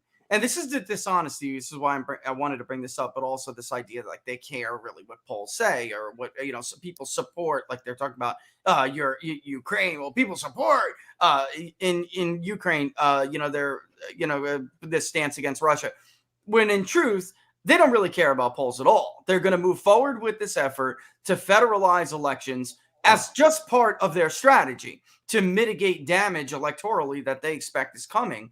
And they lie and say things like, well, it's not about illegals being able to vote. It is about illegals being able to vote. That's why you don't want voter ID. That's why you don't want signature verification. New York, which is a left-wing bastion, Democrats feel anytime you want to know what or any politician, but particularly Democrats, anytime you want to know what their true intention is, just look at areas where they don't have to worry about political payback or opposition. So, of course, they want to inject your child without your permission. That's why, and of course, they want to instill COVID-19 vaccine mandates in the immunization form to go to public school. That's why Gavin Newsom did those things, because he doesn't give a damn, and that's what the left wants. The same thing is true. Look at New York. They're allowing now it's okay. Illegals can vote in their elections in New York. Everybody knows that the attempt to expand motor voter without photo identification or any other verification procedure We've done the studies. Other people have done them. Motor voter is the number one vehicle that allows illegal residents to get on the voter rolls. So if you're a Democratic state and you allow them to go get a state ID, or that's the real reason why they wanted illegal residents to be able to drive and get driver's licenses, because when they go down to DMV is not allowed to ask them their citizenship status. And what happens when you go to DMV, folks? In many states, you are automatically registered to vote. People who join my locals community, you hear all this crap from the media, gentlemen, all the time, and they're lying. This idea that there's no way illegals can get on. There's tons of ways, and there are a lot of them on the voter roll. In California, it's automatic.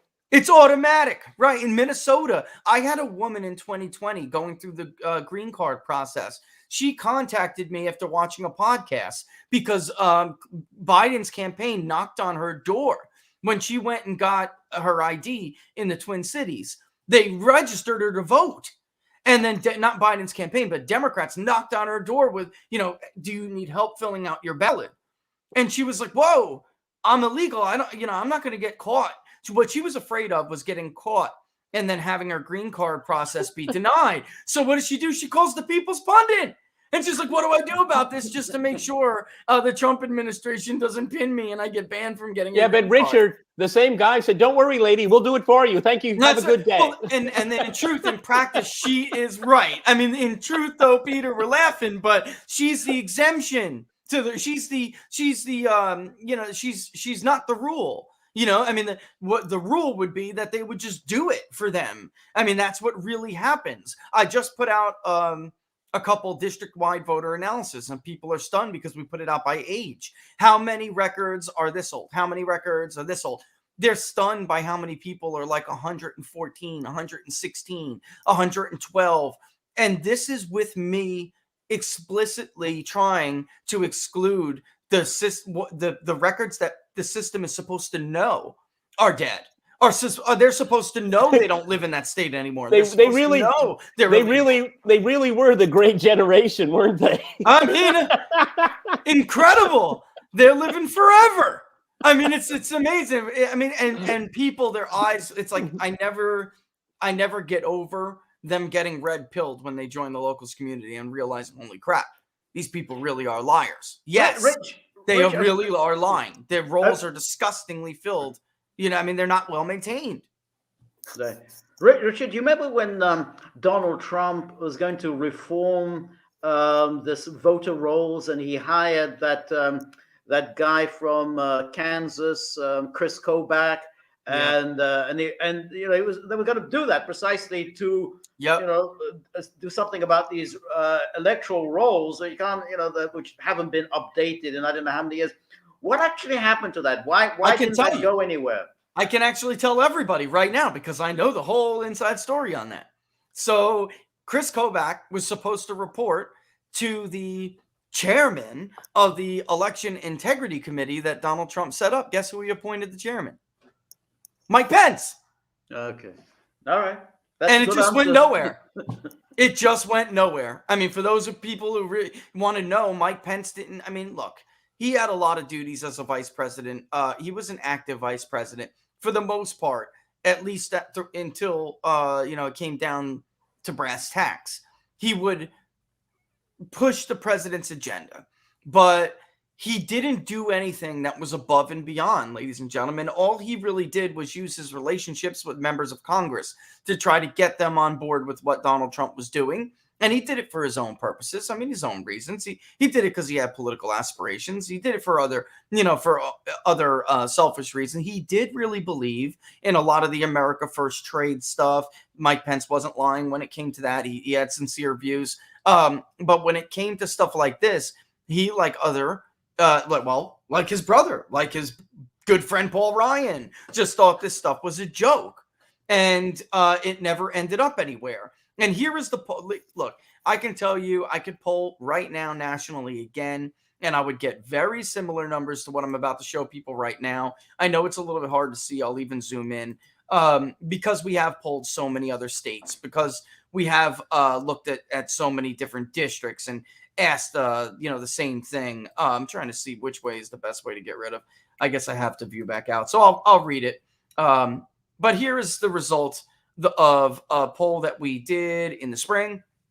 And we asked about, it was the first time they were trying to ram HR1 down everybody's throat when people did not support it. The Democrats' federal plan will absolutely ban states from requiring photo identification. It will absolutely make it a crime. It won't be permitted. That's it. States will no longer be allowed to require photo identification. When we asked about photo ID, 77% supported it, 17% opposed it, 7% were unsure. And we simply asked people through questions 1 through 6 on this: do you support or oppose the following election reforms and procedures?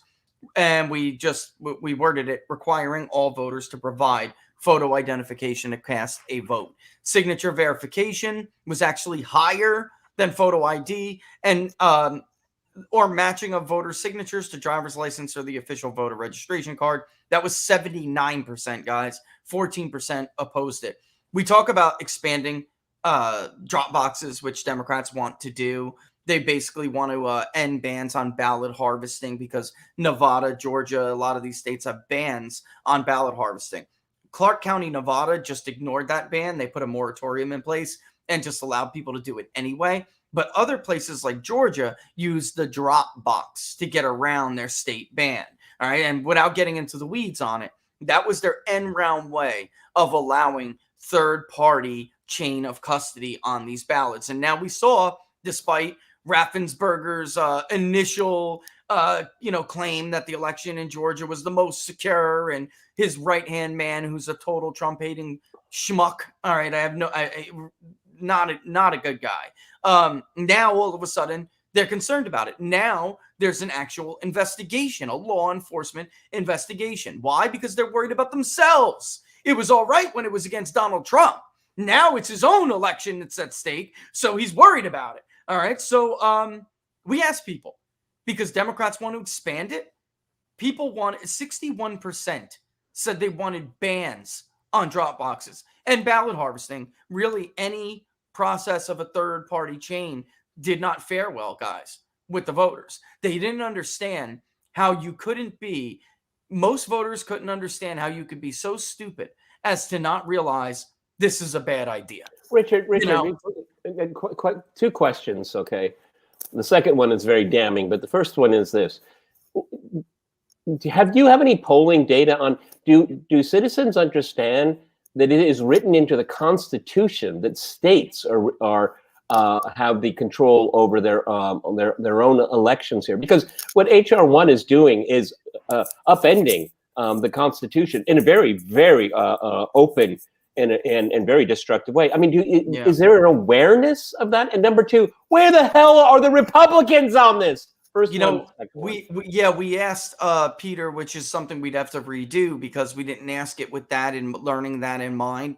We asked about people's preference, and in order to do so, we read them Article 2. So It was stupid, and now hindsight's 2020, right? And I wondered that myself after the fact, and I thought, how many people actually knew that before we read it to them in the prompt? We shouldn't have read it to them in the prompt. We should have made it a 2-part question. So that's something I would absolutely like to do, especially since that's what they intend moving forward to put all of their energy behind.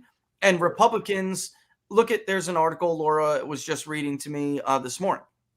And I don't remember, Laura, you'd have to tell everybody, but I think it was in Politico, and she could link it to you and throw it in the comment section. Mitch McConnell was attempting to, it was NBC, right, Laura? And it was a hit piece on McConnell saying that he was trying to put a poison pill into this bill, this voting rights bill. It is a sham of the highest order to call this thing a voting rights bill. And the entire argument that, these procedures and these requirements somehow reduce voter turnout because it makes it harder for people to vote is not backed by any evidence whatsoever. Georgia is a great state. We heard about, black voter suppression in Georgia with Stacey Abrams for years. Meanwhile, black voters are the only voting group who consistently votes above their representation. Black voters are overrepresented in the electorate, not under. Hispanics are underrepresented, but that is not because of voting rights. It's behavior. Each group is a little bit different. It just never, black voting participation has consistently risen since the 90s. It actually exceeded white participation by its voting eligible population in 2012. It consistently exceeds.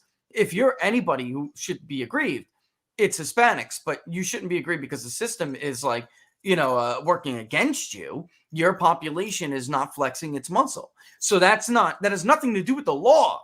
All right. I mean, and the bottom line is Americans don't view it the way Democrats and the media want everyone, including, to your second point of your question, Republicans. They want them afraid. They want them to be afraid of being accused of, trying to suppress certain races from voting, when across the board, all racial groups, all age groups, all ideologies, except for the extreme liberal, they don't buy this. You can't get to major majorities like this without widespread agreement. Deadlines, which is something in Florida we worked on. All right. Virginia, we just had that election, and they're allowing these postmarked ballots to be counted 2-3 days after. In Florida, that's not allowed.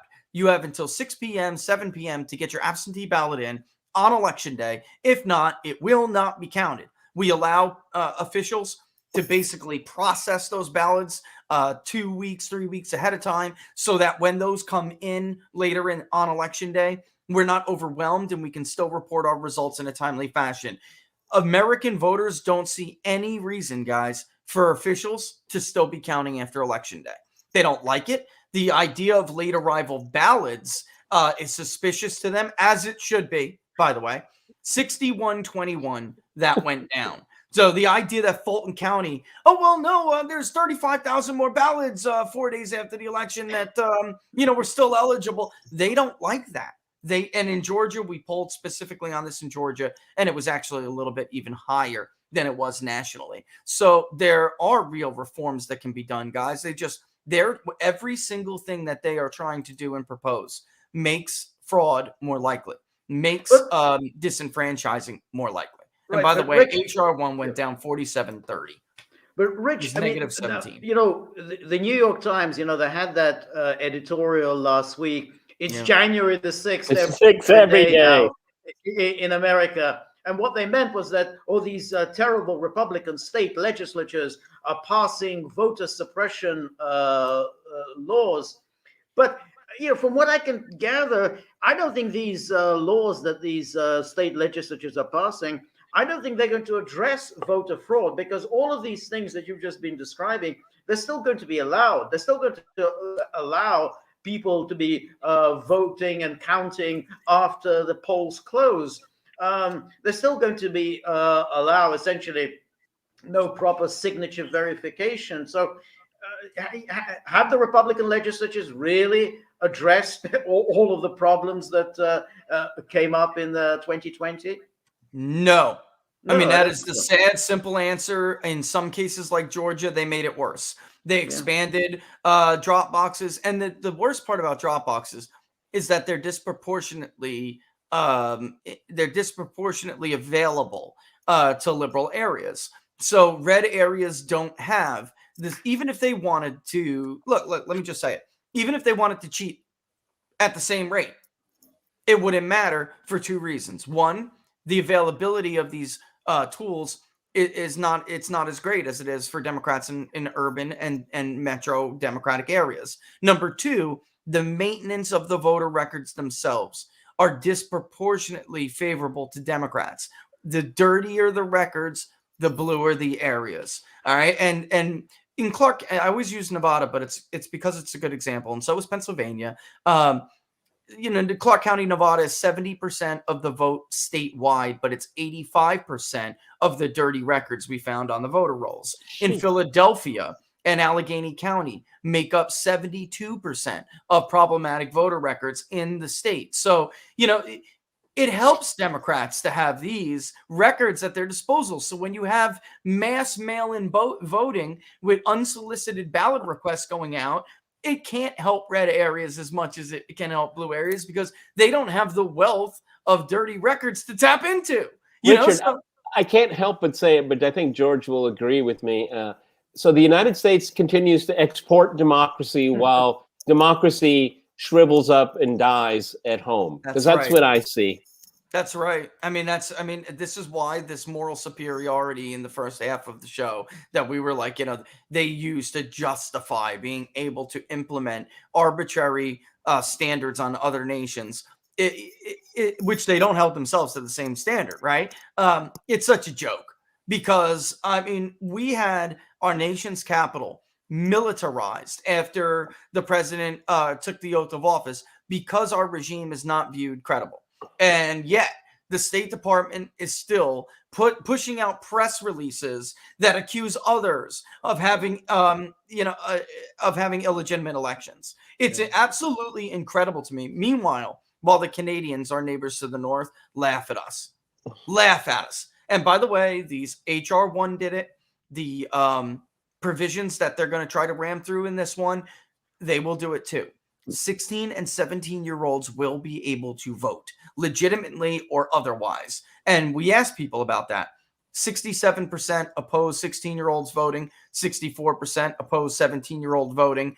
Non-citizens will be able to cast ballots whether you like it or not. I don't care what people say.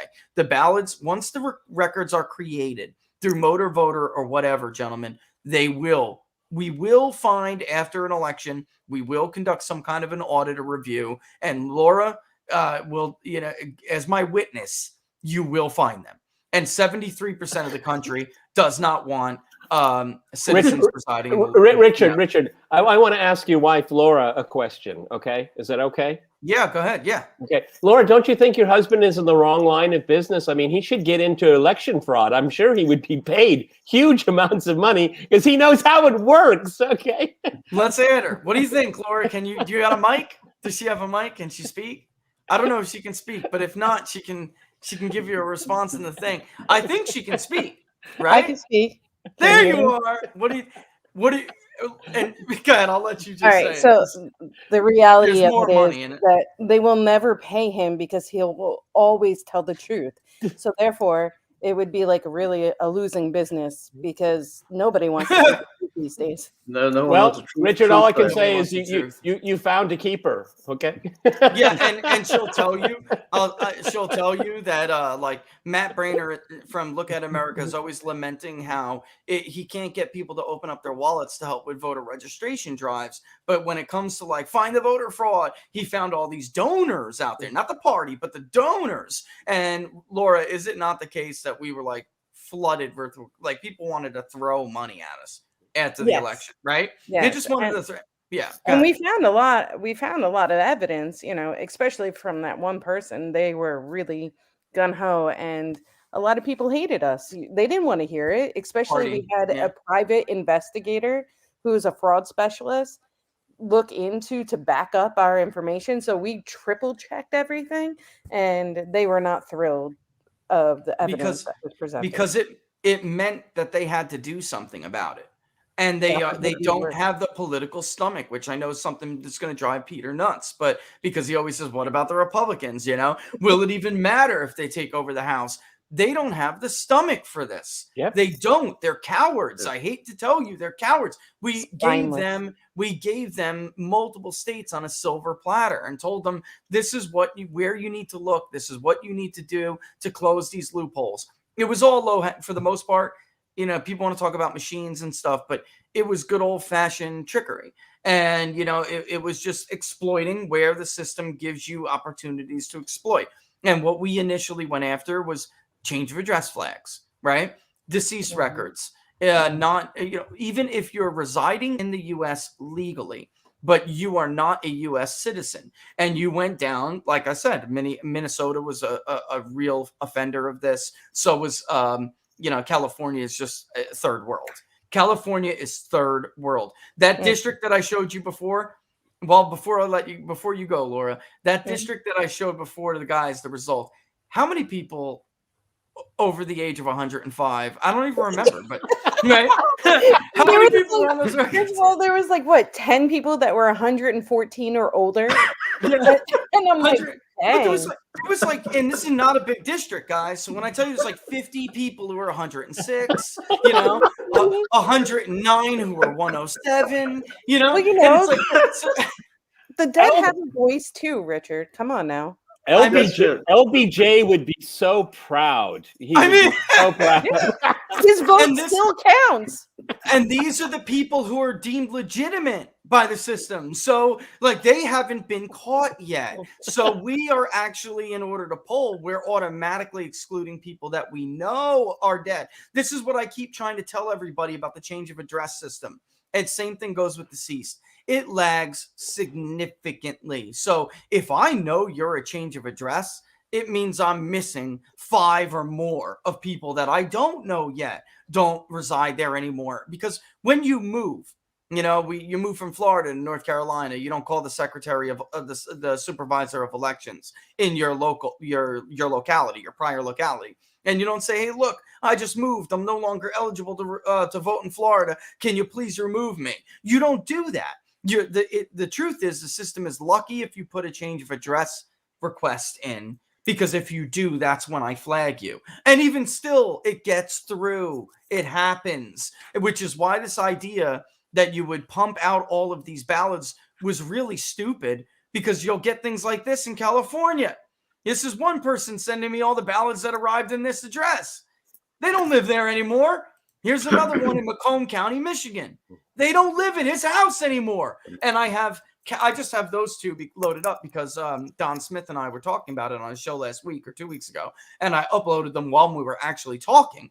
I have so many of those pictures. So many. And that was to be expected. This is what Laura and I were trying to tell everybody was the problem, with doing what they were doing. And if you have people who are willing to, and I'm going to let you go, Laura, but if you have guys Don't forget maiden names, though, those maiden names. Names. I mean, it's just the list goes on and on. But yeah, if you just simply sent out those requests, you were absolutely going to have people who, would take that risk, would do it. You have Reality Winner, ready to give up her position at the NSA just to hurt Donald Trump. You have James Wolf, longtime aide for the Senate Intelligence Committee. His career and his freedom he put on the line just to hurt Donald Trump with misinformation. If you saw that almost on a daily basis during Donald Trump, how many radical people that the media, they radicalized, how many of these people were going to take those requests that were coming to their house, filling them in, if they knew damn well that nobody was going to verify it? We can fully expect that the Boston bomber will be voting in the next election. You know what? At this point, Peter, I wouldn't even be surprised, because one of the officials in Georgia who was a thorn in our side, saying that, what we were doing was unnecessary, it was secure. We found someone voted in his wife's name. We found somebody who voted in his wife's name. This is a man who works for the Secretary of State in Georgia. Unbelievably, somehow requested his wife's absentee ballot. I mean, this is but they're going to do the same thing, because I think as Peter and I were talking yesterday, next September, lo and behold, we have a new variant of COVID. And of course, we can't possibly have a in-person voting in November. So once again, they're going to be just do the mass mail-in thing, and all of the rest, all of the drop boxes, the early voting, everything will be there for next November. Georgia made it worse. They made it worse. Georgia's a great example. And when we polled the voters in Georgia, they wanted, first of all, they were furious that something like a drop box was even used to get around the ban on ballot harvesting in the first place. And they wanted that doubled up. They wanted drop boxes removed. They found very little excuse for anybody who's not in the military or has some kind of severe disability. They found, this whole thing, counting votes days and days after the election, even if it was legitimate, This is the way most of them thought and told us. Even if there was a legitimate reason for it, there shouldn't be, because it cast doubt on the process. So the idea that these ballots would somehow arrive after the election is just suspicious. So it's unnecessary. So even like people who didn't think it was intentional, right? They still didn't support it because they just thought that it added. It's so distrusted. That's what I'm trying to say. That it's and that it wasn't necessary because they look at their neighbor to the south, a state with 5 times the population, somehow cranks out their election in an hour and a half. Right. There is no reason. I mean, and if I still no, but it seems to me that all of these quote unquote reforms and all that just means that you counterfeit votes over and over and over again. Yeah, well, this is what I mean. You brought up and laughed with the Boston Marathon bomber, but HR1 absolutely would have made it possible for people like Dzhokhar Tsarnaev to be able to vote eventually. That was well, if they get a COVID check, why can't they vote? 75% said, "Are you out of your damn minds?" And incredibly, there was 14% of I think it was 87% liberal made up that 14% who said that they did support people like Tsarnaev voting. I mean, statistics is a funny thing.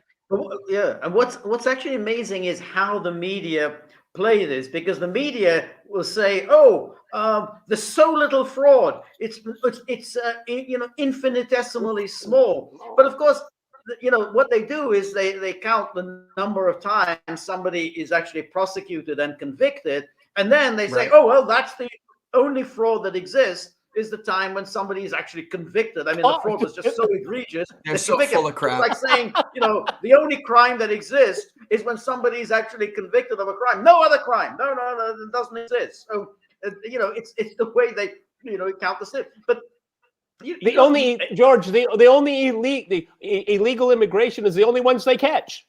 Exactly, that's right. You actually caught them and then deported them. So, okay, that's it. That's the illegal. There's no other fraud. And so you've got this absolute nonsense that somehow America has a very, very clean elections. Very, very rare that there's any kind of fraud in the American election. Garbage. Patently nonsensical. I tell people all the time that the truth is 2020 was just like the first time that it became a big issue. There was always fraud in the election. It was never a question of whether or not there was or wasn't. And anybody from PolitiFact or factcheck.org or all these other people, either they're liars or they just don't know what they're talking about, because anybody who's got access to the tools I have will tell you there's always fraud. The question is whether or not it was significant enough to do something about it and to change the outcome, to influence the outcome. That's it. If you are arguing whether or not there is or there isn't, I just automatically assume you're a liar or you're ignorant. I mean, that's where the minute some so-called election guru starts doing it, you're a liar, because you're supposed to be an election expert. You're supposed to know that there always is, but there's still to this day, the Dave Wassermans and others who will pretend like this doesn't happen. It happens in mass. Well, think of all of the noise that's being made about the filibuster. Well, that the Democrats didn't have a problem with it for 200 years, okay? And all of a sudden, it's a really big problem, okay? I mean, this is what the media does, okay? George is absolutely right. I mean, voter integrity. Why isn't that something we think about all the time? Oh no, we only think about it right now. And voter integrity means to suppress Republican votes. That's what it is. That's what voter integrity. That's right. I'm surprised, gentlemen. I'm surprised Democrats didn't call it the "I Love Puppies" Voting Election Integrity Act, okay? Because that's what they do, okay? But who's against voter integrity? For goodness sake, okay? But that's the thing, that when the Baker-Carter Commission reported, I think 2005 or whatever, right. And that was, it got a good reception because it seemed like, hey, well, these are all the kinds of ways in which the Republicans may cheat, like granny harvesting. Republicans might go to all these nursing homes and get all these old people to vote. Hey, we don't want that. No, we got to have election integrity. But now, The Democrats love all that stuff. Now, the Baker-Carter Commission is completely, written out of history. Nobody wants to say that, even though there it is in black and white, by these very stalwart establishment types. It will say, if you have mail-in voting, it is ripe for fraud. I mean, you're just asking for. I got Jerry Nadler. I got Jerry Nadler on tape, George. Before the election, people were, I was trying to drive this home, and people already had started with the crap that there was no problem with it. And Jerry Nadler talking about it. It's like, look, I'm from New York, he says, like a wise guy. You're not going to tell me. We'll fill in every single one of those votes that don't, this is Jerry Nadler. At the time, he was one of the biggest opponents of Donald Trump in the House of Representatives, the chairman of the Judiciary Committee, who actually ran some of the impeachment proceedings. And here he is on tape multiple years ago before his surgery, look, don't tell me, because back then, what was Jerry Nadler addressing? He was addressing the potential that Republicans could cheat. That's why. And back then that was acceptable. Barack Obama brought that up himself back in 08 or 09, excuse me. And then when he ran against Mitt Romney, he made a big deal about it, gave a whole stump speech about it and everything. So, this idea, again, it goes back to this like insincerity where if the ends justify the means, they can change their tone completely and it just doesn't matter. I mean, I to this day, just so people know why, when we're laughing about all those people that are on the voter records that weren't supposed to be. And somebody asked me when we ran Georgia 10 the other day, how did these people get on? And I said, well, that's the question. The truth is, 2 years ago, a year and a half ago, the system may have flagged them as deceased or may have flagged them as change of address. And I wouldn't have been able to include them in that report. They were reactivated recently. That's why they're on there. So the system will override birthday. And it will override any other indicator that suspects the voters ineligible if they've reactivated their status and somebody did something. And somebody did that. That's why that record is reactive now. And people, so anyone, like I saw some of the comments, well, I don't know what to tell you guys. Brian Kilmeade, he says this doesn't happen. Well, Brian, you're more than welcome to come on Inside the Numbers. I'll open it up live and we can talk about it and you can look at it yourself. Anybody who wants to take issue with anything I'm saying is open invitation handed to you right now. Come on and let's debate it, because you never will, because you can't. You can't. It's there and I can show everybody while you sit there stuttering like an idiot, which is why nobody ever comes on and does it. I have challenged them all, guys. Richard, George and I, we definitely feel your pain. Okay, we definitely feel your pain. Okay, they don't do Brian Kilmeade. Yeah, we definitely feel the pain of. Brian he's Kilmeade. Another one. Yeah. He's a neocon. You guys must love him. Yes, he's a neocon. That's a Bushy through and through right there. Yeah. Right? Yeah. Oh, yeah. Well, I mean, but what we see, what George and I see, and I'm sure you see it too, Richard, is that, they create this artificial binary, the left and right. But I mean, they're on Fox, it's full of neocons. That's it. Full of them. Okay. Yeah. And even ones that claim they're not, but they are. Brian Kilmeade is Mr. We have to fight him over there. Well, so we don't fight him here. He's just not the smartest knife. That's how he argued for Iraq. That's why you remember that? You remember that? I mean, guys, absolutely. Absolutely. Brian Kilmeade, Laura Ingraham has at least apologized for her transgressions, but Brian Kilmeade is very much emblematic of the neocon so-called Republican on Fox who told us we needed to invade a country, kill and maim hundreds of thousands of innocent people, because if we didn't, then there's some dirty nuke would go off in the middle of New York City, or right? And Saddam Hussein must have had a hand in 9/11 and blah blah blah blah blah blah blah. And I should say, Brian Kilmeade, when Trump met Putin in Helsinki, Kilmeade was just getting completely hysterical. I mean, it was worse than John Brennan and Clapper and all the rest of the gang at MSNBC. Kilmeade was just going crazy. I mean, how dare Trump meet this murderer, this butcher, this genocidal killer, Putin? It was just insane. I mean, by that standard, George, right? Would anybody ever meet anyone? No. As if we're like, what? The leader of the International Boy Scouts Club or something? What do you think we do, Brian?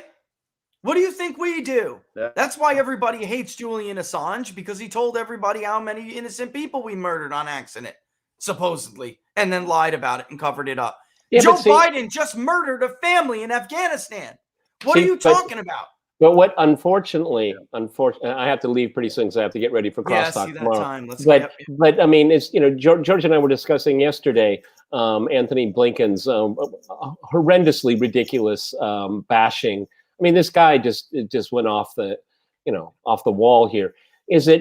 It's all addressing domestic politics. And that's what really is disappointing and very, very scary, because these are really dangerous times we live in. Right. But Brian, you think he's interested in policy? No, he's trying to score political points. He's trying to cover his own ass, okay? Yeah. Trying to get his next book published, okay? Right. Do you think these people have any depth of knowledge of what they're talking about? These are just talking points, okay? That's why 98% of Fox is worthless, okay? Because they're just talking points, okay, said over and over and over again, okay, and I'm not even mentioning CNN and MSNBC, okay. So I mean, when these people like to talk like they're authoritative, they're talking to a domestic audience. They're talking to their own elite groups. That's what it's all about. Because none of them have any knowledge or any mastery of facts whatsoever. It's just bumper stickers. Who pushed John Bolton, Peter? Who pushed John Bolton on the Trump administration? And the very nail in the coffin that did it was Sean Hannity, who told the president that he was good, that he believed him. You know, John Bolton turned out to be one of the biggest personnel mistakes Donald Trump could have made. You know, but I know it's getting late and it's 1:05. But why don't you guys tell people what you got going on the Gaggle, and you know what you got coming up, where they can find you, because it's a great show. Great show. You do it, George, because you do most of the work. Go ahead. Yeah, well, you Gaggle.locals.com. So we heard the Gaggle.locals.com, but the rest glitched. All right, George, let me do it, because George, you're fading out. Let me do it. Yeah, okay, go ahead. Let Peter. Everybody in and out. Yeah, we're on Locals, so please go to the Gaggle.locals.com.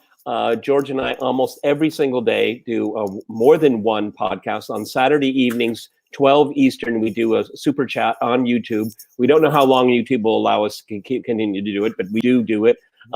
George, I think once a week, I think it's like Wednesday or Thursday, he does a live stream. So go talk to George. If you want to talk to us one-on-one on Locals, we can do that on Zoom.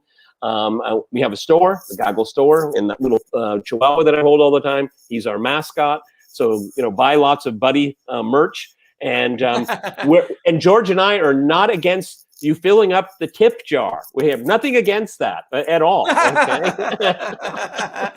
Yeah, guys, it's good stuff. It's great content. Robert Barnes first put me on to the Peter and George at the Gaggle, and because he knew I just love foreign policy, and you know, he put me. I was like, you know what? You know, Foreign Policy magazine is dead. I was lamenting that actually the day he told me about the Gaggle. And I was like, damn, Robert, there's nothing I can read anymore. There's nothing serious. And he was like, you got to watch the Gaggle. And it was on like Kong from there. So check them out, guys. Thanks, Richard. Locals.com, because they're great. Anytime, Peter. And the Gaggle loves Richard and his wife, Laura. Thank you. And as always, guys, thanks. We'll see you will be our guest. You'll be our guest in a couple of weeks, so really looking forward to renewing our discussion. Excellent. Yeah. Oh, as always a great discussion. And yeah, thanks for coming on again, guys. See you here again in about 4 weeks. See me on the Gaggle in a few weeks. Let you guys go. You're gonna be on Crosstalk before then. Okay. Nice. Yeah, let's do it again. And I have to apologize. Last time I just agreed with the guy too much. You know, I know it's got to be spicy, but I'm like, this guy is making sense. I can't argue with that. You know, but that's cool. Okay. All right, I'll see you guys soon. All right. Take care, guys. All right. Bye. All the best. All right, that's Peter and George from the Gaggle, guys. Again, if you haven't checked it out, really cool. And I got to thank them for being flexible, because, you know, instead of we were doing it on, I believe it kept falling on a Wednesday. And until what are the odds comes back, I was thinking I really wanted something on Monday to fill it up, because you guys were always used to Monday, Wednesday, and Friday. And we were able to do that. So that's cool. Even when What Are the Odds comes back, we'll wind up just doing, the show on Monday with the Gaggle until 1 o'clock, or roughly right now it's 1:08. And then I'll take, probably half an hour to an hour to drink some coffee, get a break, and then roll right on with Barnes. So it'll be like a People's Pundit daily for real, all day People's Pundit. All right. So with that in mind, I'm going to let you guys go. Don't forget, speaking of merch, represent.com/People's Pundit. Get your hoodies, sweaters, shirts, V-necks, whatever, suit your taste. Of course, the best way to follow me is on Locals, peoplespundit.locals.com. Join that. We got some cool congressional district stuff coming up this week. But you can still follow me on Twitter, @peoples_pundit, on Getter, @peoplespundit. If you're still watching on YouTube, which I know a lot of you still are, hit that the thumbs up, give us a like, and subscribe. That'll let you know, or theoretically let you know, when we're going to go live. But a lot of stuff from Locals now is connecting with Rumble. So we are definitely doing a lot on Rumble. I'll always throw that alternative link back and forth. But go ahead and follow us on Rumble as well, and you will be able to give us those little pluses instead of thumbs ups, and we'll go from there. All right, with that in mind, I'm out. As always, thanks for joining us. I thought that was another great one with the guys. And do yourselves a favor. Any kind of foreign policy crap comes on the TV, turn it off, go to the Gaggle. It's a whole bunch of nonsense on TV. There's just really no way to look at this from an intelligence point of view. Everybody has an agenda. Brian Kilmeade is just trying to score his next interview with George W. Bush when he finally talks, or some other schmuck. That's how this works. So you're not going to get any kind of accountability in journalism in the foreign policy side of things anymore.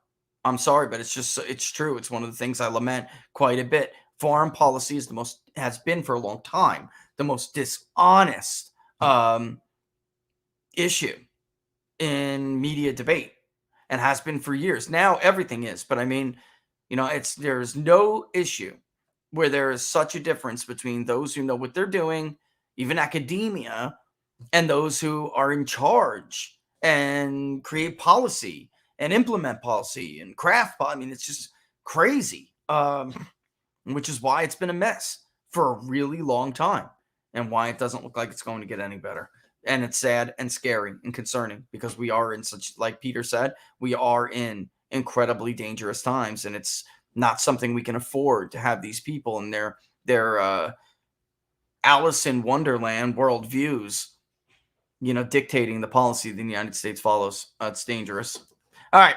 Anyway, I'm out. See you guys soon. Locals, talk to you in a bit. Thanks for watching Inside the Numbers. Special guest with the Gaggle. See you soon. See you on Wednesday.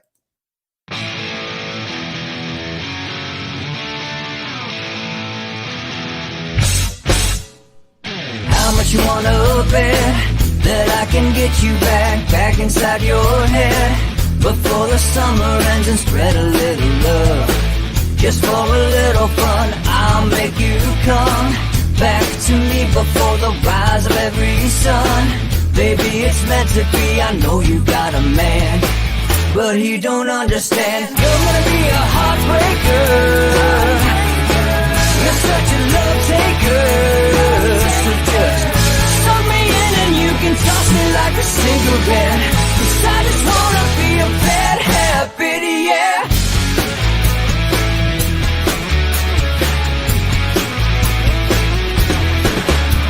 There's rhythm in our love, it's impressive, excessive.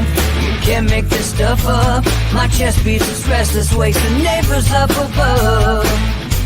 Yeah, baby, come and show me love. Baby, come and show me love. Because you're gonna be a heartbreaker. You're such a love taker. So just suck me in and you can toss me like a cigarette. 'Cause I just wanna be a bad habit, yeah.